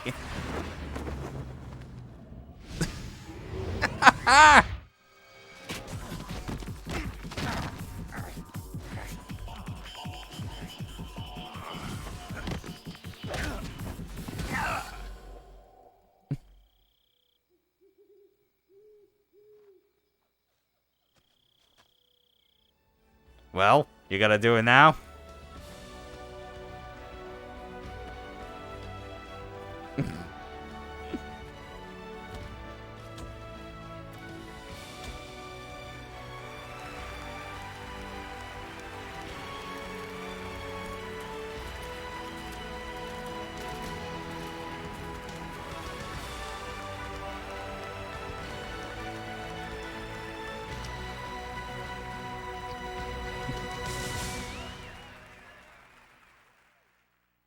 Metal Gear stupid.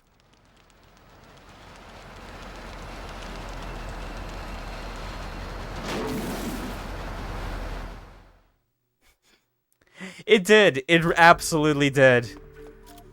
After all this time, we have proof that it does. Now here's my #1 favorite video in this section. Army. That's right. There'll be no accidents this time. You call that an accident? Well, it wouldn't have happened if you hadn't been showing off. What did you say? It's a nice gun, I'll give you that. But the engraving gives you no tactical advantage whatsoever. Unless you were planning to auction it off as a collector's item. And you're forgetting one more very basic thing. You don't have what it takes to kill me. Shot in the dick. And Rip. Ocelot never lets his prey escape. Hmm?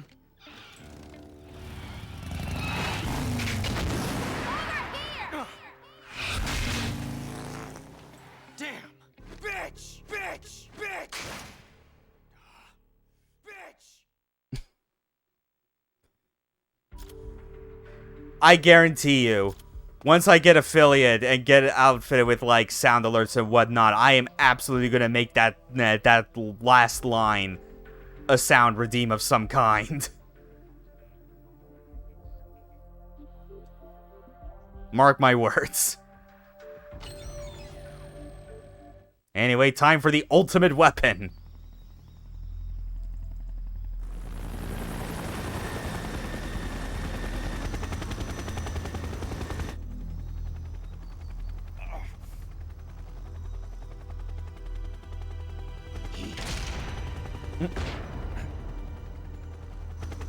You can't defeat me. Playing rock, paper, scissors from such a long distance. That all you've got? Damn it.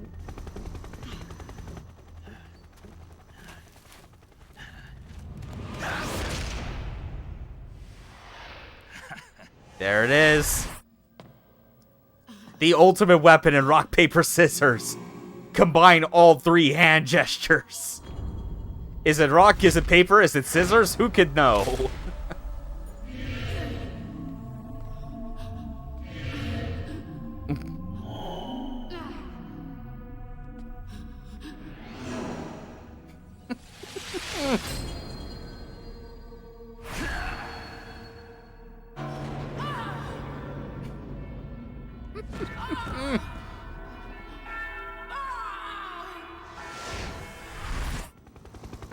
That's a dirty trick.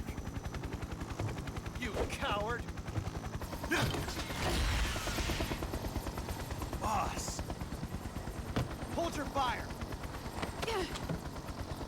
Come out. The boss is a sore loser. It's over.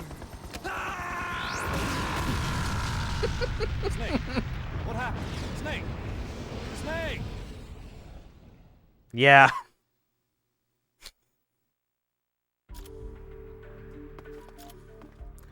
All right. Die Hard. Let's show this.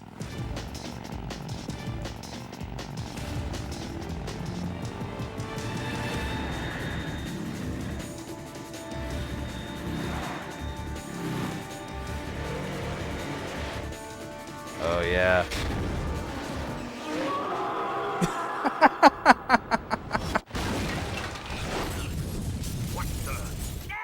Shagohod wasn't strong enough to plow through that air carrier. It's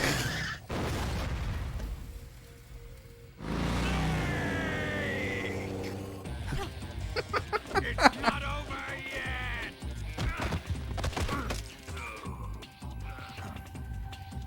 Impressive landing. I'm not finished.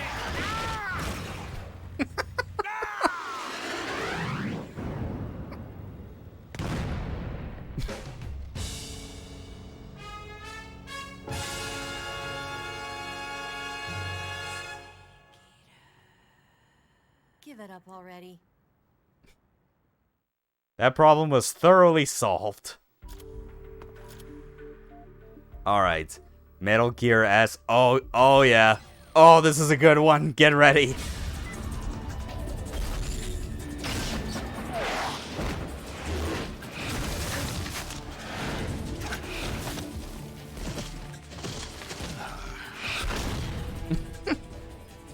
And there's one more person on your support team.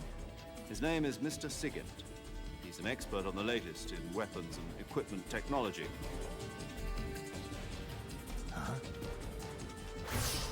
Here it is. Metal Gear Sigint. He's the real hero of this story.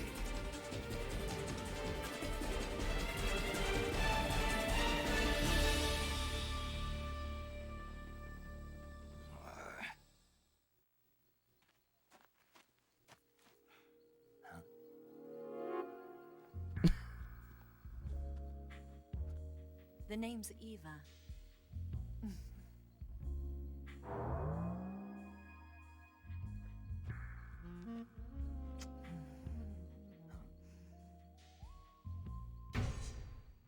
What?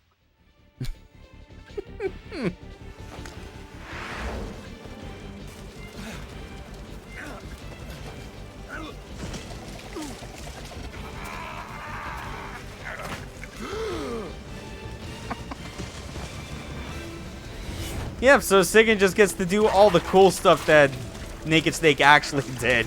While the real Naked Snake is just made a total buffoon. Halt!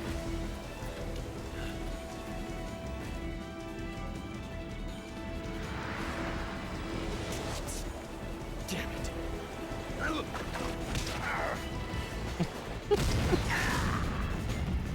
Don't give up!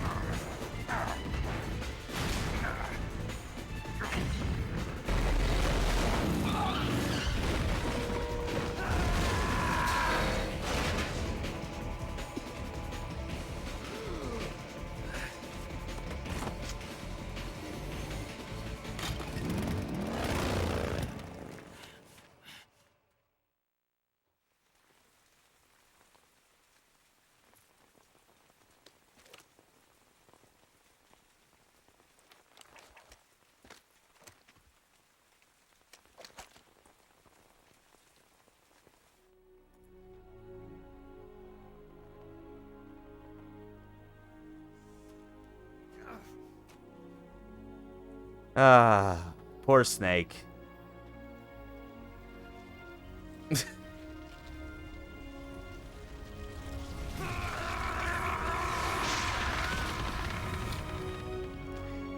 Getting such good mileage out of those David Hayter screams. He's like, "No, I am not gonna let you take the final boss away from me. I'll do it."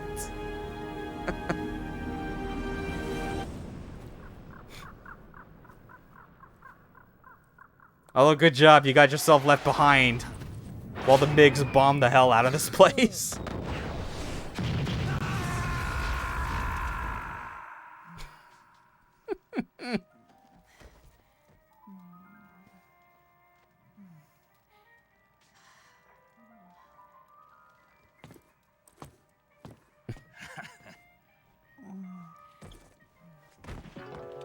Snake! What's your status? Snake! Snake! Snake! You can't do that! The future will be changed! You'll create a time paradox! I hereby award you the title of Big Boss. You've got to be kidding.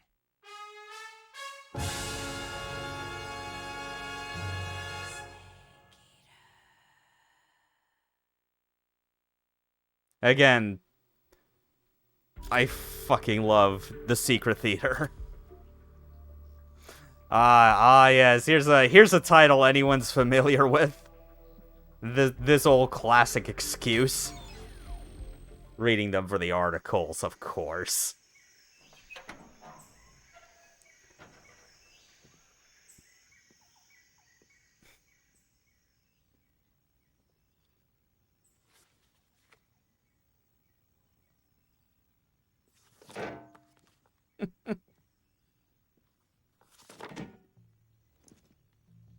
Now, why would you be trying to burn those girly mags the same way you would be trying to burn, like, some confidential documents? No, don't. I'm a CIA agent. Why are you so nervous?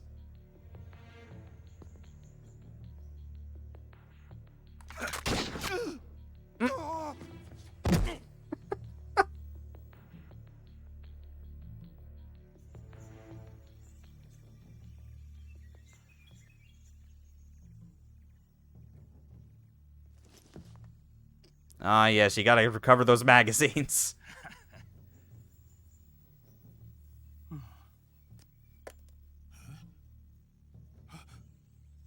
What are you?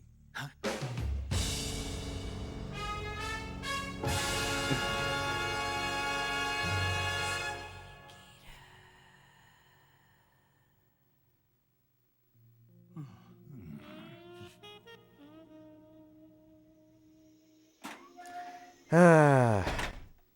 They can't help themselves.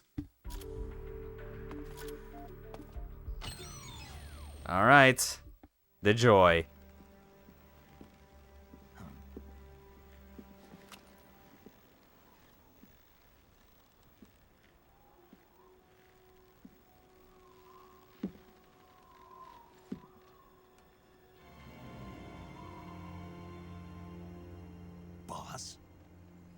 Good work, Jack. What are you doing here? Sokolov comes with me.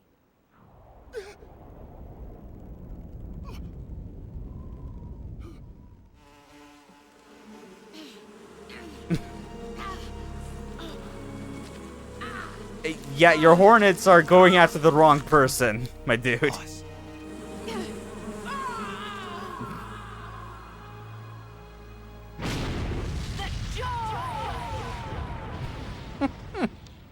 What is he after?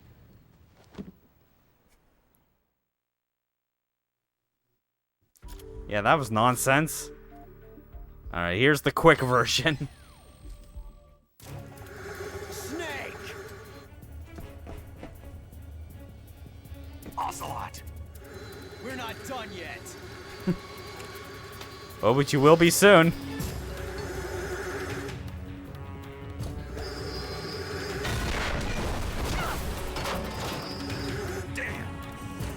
Here it comes.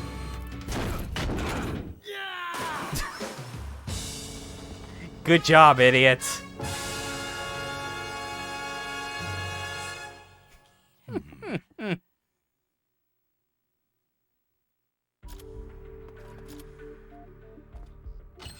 All right, we're on to the last row.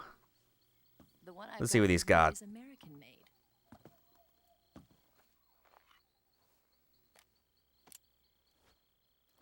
45, huh?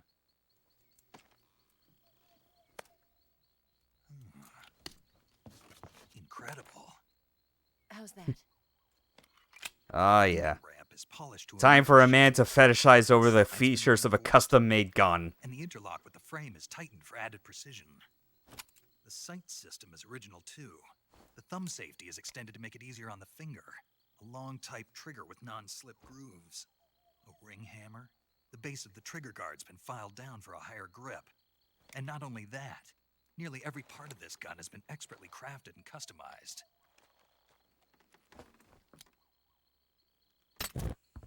Oh, did you say gun? She meant lighter.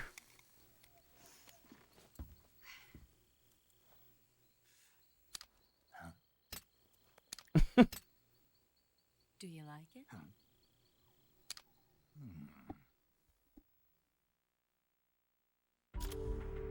All right. Basashi. Yeah, I got more stuff to do with the boss's horse.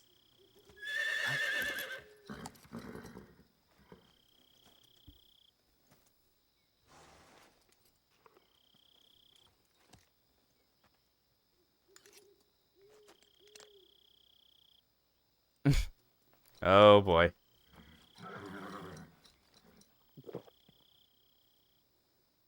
Forget it, Snake.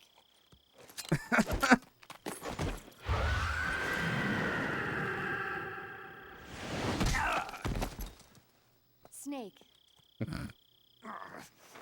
What are you doing here? You were thinking about how they taste, weren't you? I wasn't. He was. Snake. Stop right there. Even I wouldn't do that. Don't lie to me. I could tell by the look on your face. Oh man. Oh, that's right. I forgot about this part. The boss is just fuming in the background. It really makes you think about the changing relationship between... You're not even listening, are you? Oh man. Don't even think about eating a horse. Got it? Got it? Yeah. You're actually going to eat one. Shut up. Just don't. In any case, don't tell me you think it sounds tasty. You know, sometimes I wonder if you even remember that you were on a mission. Will you give it a rest? Quiet,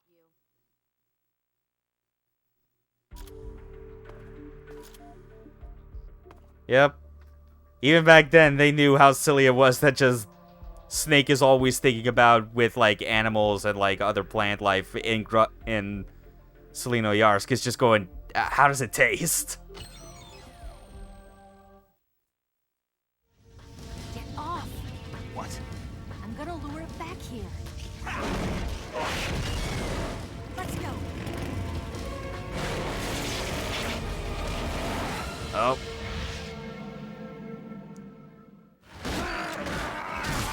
Nope, not quite.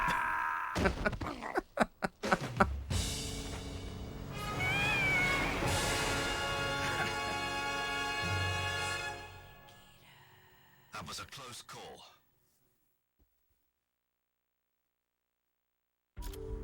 All right. Final 3 videos. Oh yeah, this is another great one. The End gets his time to shine in this bonus feature. Come, we're going to my room.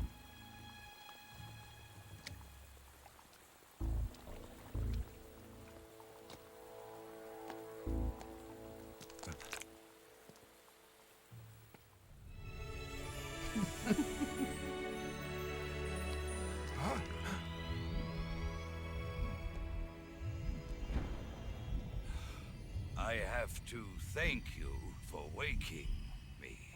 The sorrow. Is that you? Now let's get started. Oh man. Swiggity swooty, he's coming for that booty. Let's see how you like this.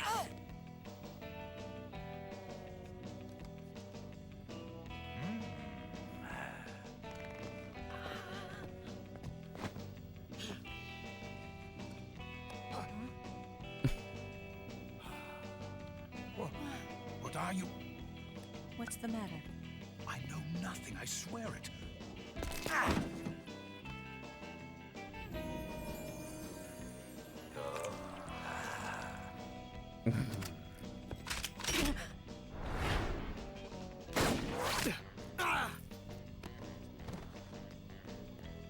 Foolish boy. And that's not the only time Ocelot's gonna get it.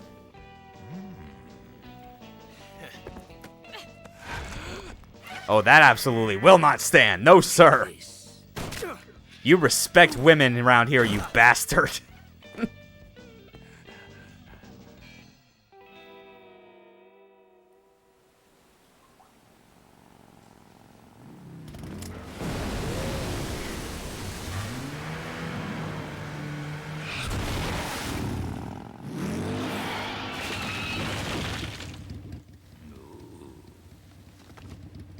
Nice to meet you, Snake. I'm Tatiana. Eva, you could use a towel. So could you. Hmm.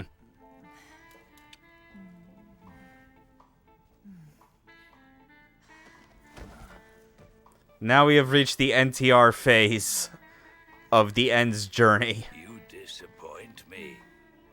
I'll get you for this. Prepare to die.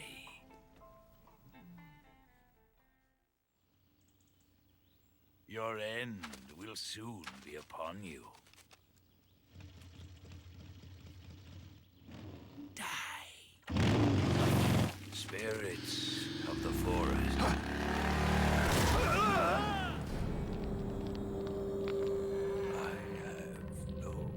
She clearly saw he was there. She knew what she was doing.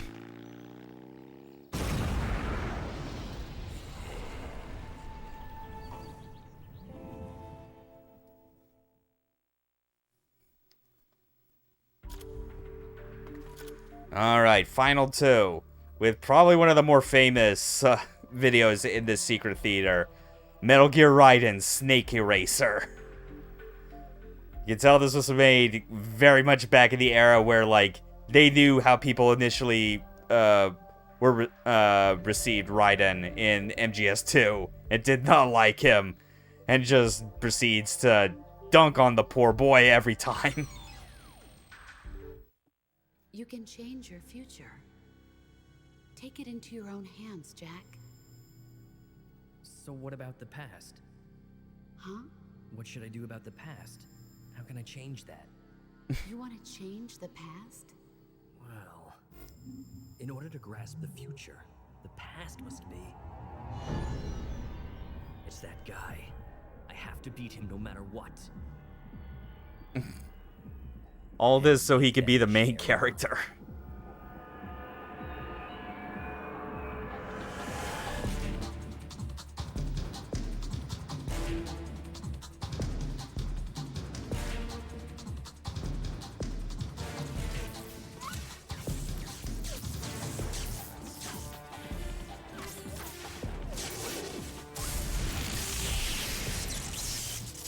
I've discovered that he will be the main character in the next game. I've used a time warp to come back, to wipe out the fool that forced me out of my main character's chair. And if Big Fishy Boss didn't sparkles. exist, he would be erased as well.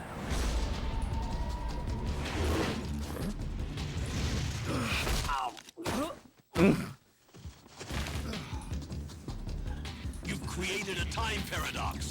You can't go Yeah. changing the future like They get a lot of mileage out of that Terminator like time travel effect.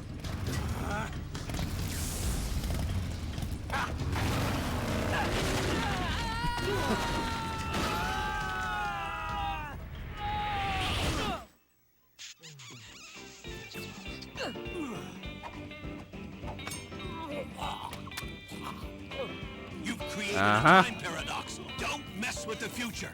You have to understand the future. Oh boy. Oh, and of course now it's like freaking. Yep. Continue with even more Terminator references. The freaking Vision, like he's a T-800. Won't open. Damn it. And of course, because Rykov is designed to look like Raiden, you got this unfortunate implication. Major, what are you doing here? I've been waiting for you in my room. Hey, what are you doing?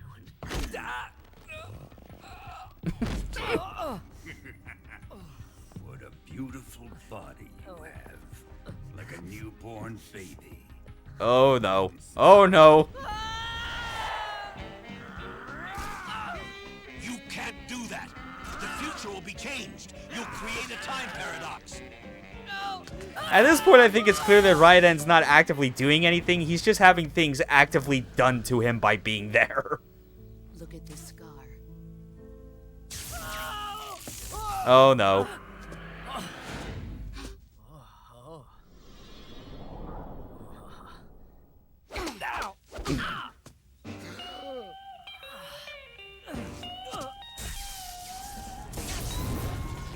Time paradox. Where am I? Oh dear. Paradox after paradox.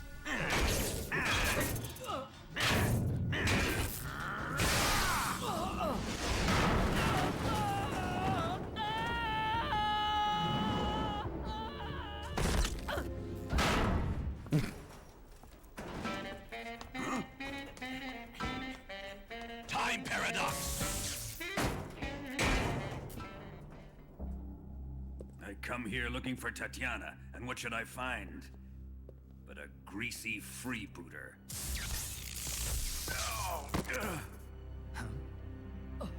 Hmm. Hello. Oh no. Good job covering for Snake's exit out of that.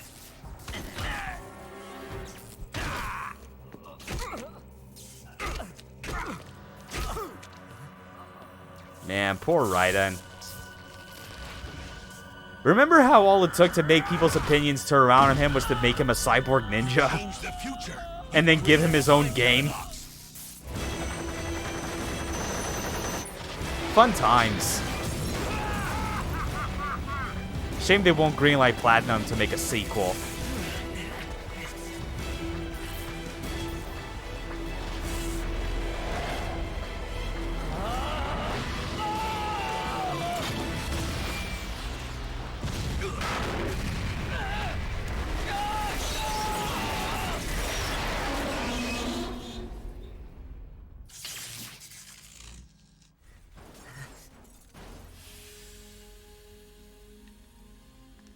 And in the end, Snake still saved them.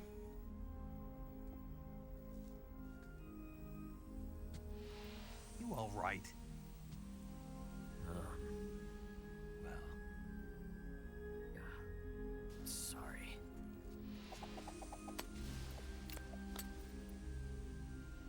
Here.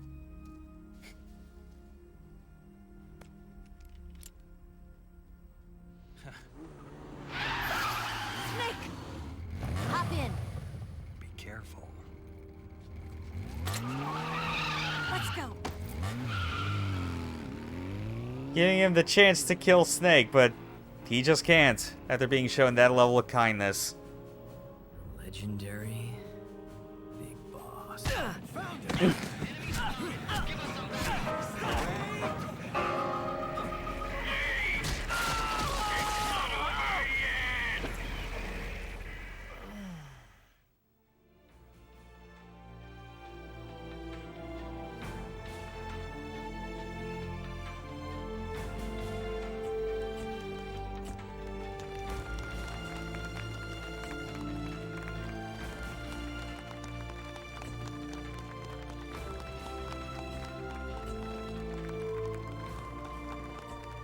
Big Boss's assassination ended in failure, but that doesn't mean I've given up on wiping out Solid Snake.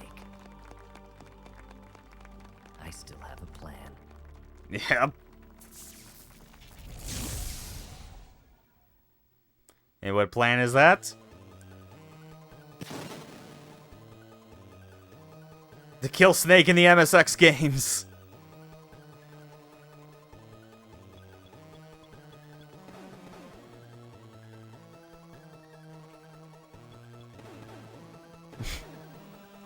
Oh, man. I'll admit, I can't really bring myself to be able to actually play the original MSX Metal Gears.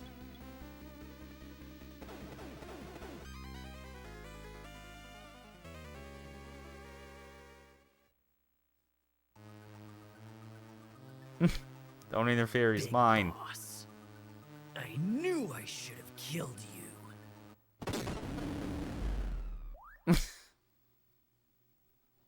Jack, you can't meddle with the past. We can only change the future. Take the future into your hands. The future? But MGS4 is... There's going to be a 5, right? Yes, but not the kind of Metal Gear Solid 5 that we were wanting, I guess. But hey, you got your own action spin-off out of it. I'd say it worked out well for Raiden in the end. Alright, final video. Here it is. The E3 2005 trailer for MGS4, which I distinctly remember from back then. You know, it's just this goofy-ass thing.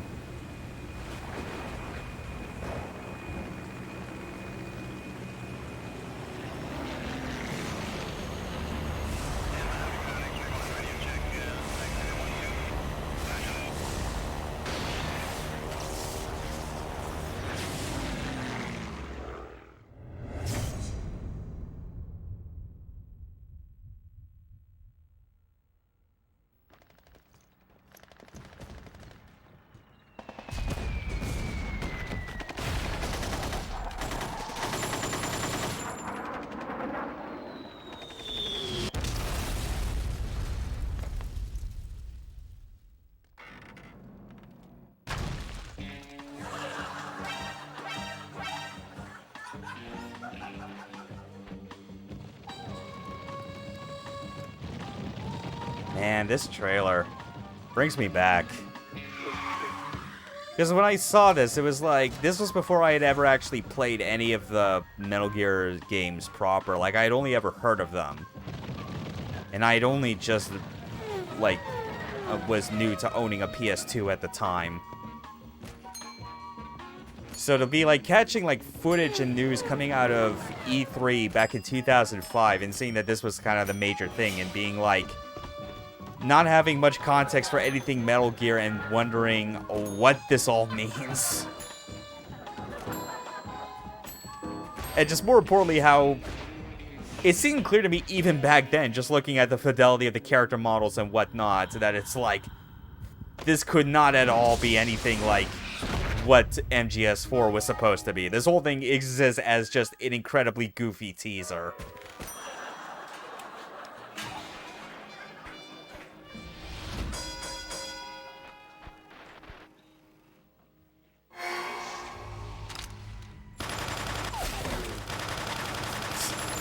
There it is. Good old manslaughter.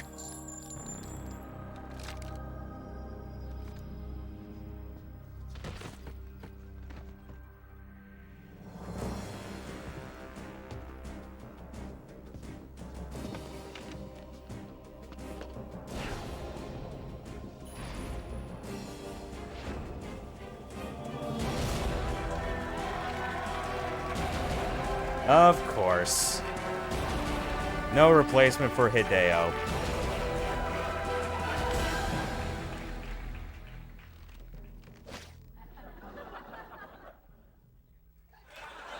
Oh shoot, Raiden still got in after all.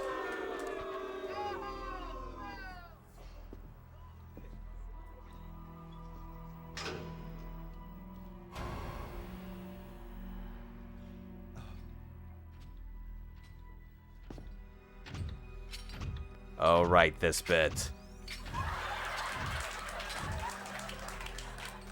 There's a little visual gag reminding you, hey, remember Splinter Cell? The series that was seen as the contemporary rival to Metal Gear back in the day. God, 2005. Such a different time.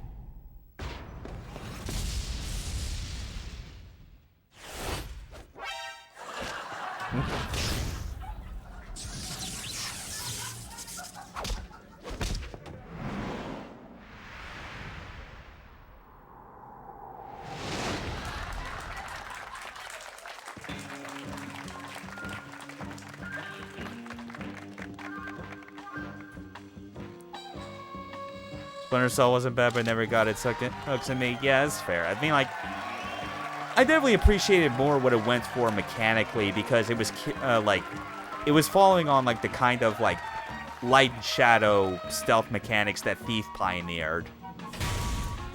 But the first two games were especially more, like, trial and error heavy, I would say.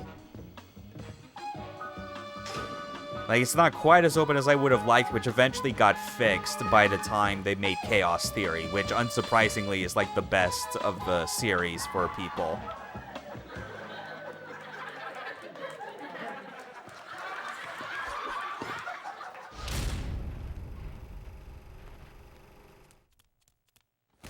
For PlayStation 3, and to this day, still PlayStation 3, because no one at Konami cares or wants to put in the effort to try and port that thing to more platforms because of all the extra changes you would need to make in order to have it be compliant.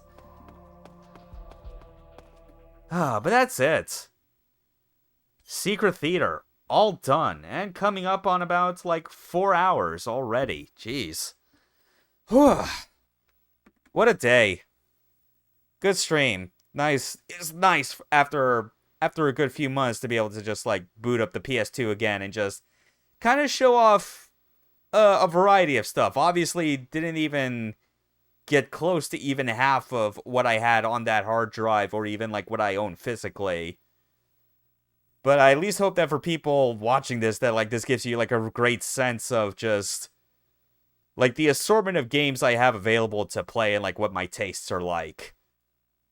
I mean, even the past several months of streaming as a VTuber and whatnot, I think has made it more than clear that my tastes in retro games is beyond varied. Eclectic, maybe. Who knows? Ugh. But that's gonna do it. Thanks to everyone that tuned in for this. I'm especially hopeful that, like, if not tonight when I close off the stream proper, or, like, maybe tomorrow when I check, like, the Twitch page, analytics, and whatnot, hopefully I get that, that notification, hey, that I meet the requirements for affiliate.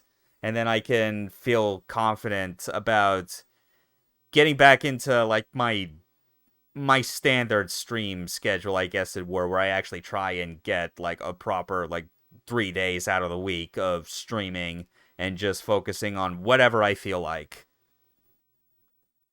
Because this past month, I've definitely been more selective over, like, the type of streams I have been doing, just to get stuff that would be interesting and kind of engage people that I wanted to have, like, discover this and just help me, like, get the extra views and followers that I had been kind of lacking over the past few months. It's been quite a ride, all things considered. And just, like, stream opportunities for next year are still going to be looking especially exciting, you know?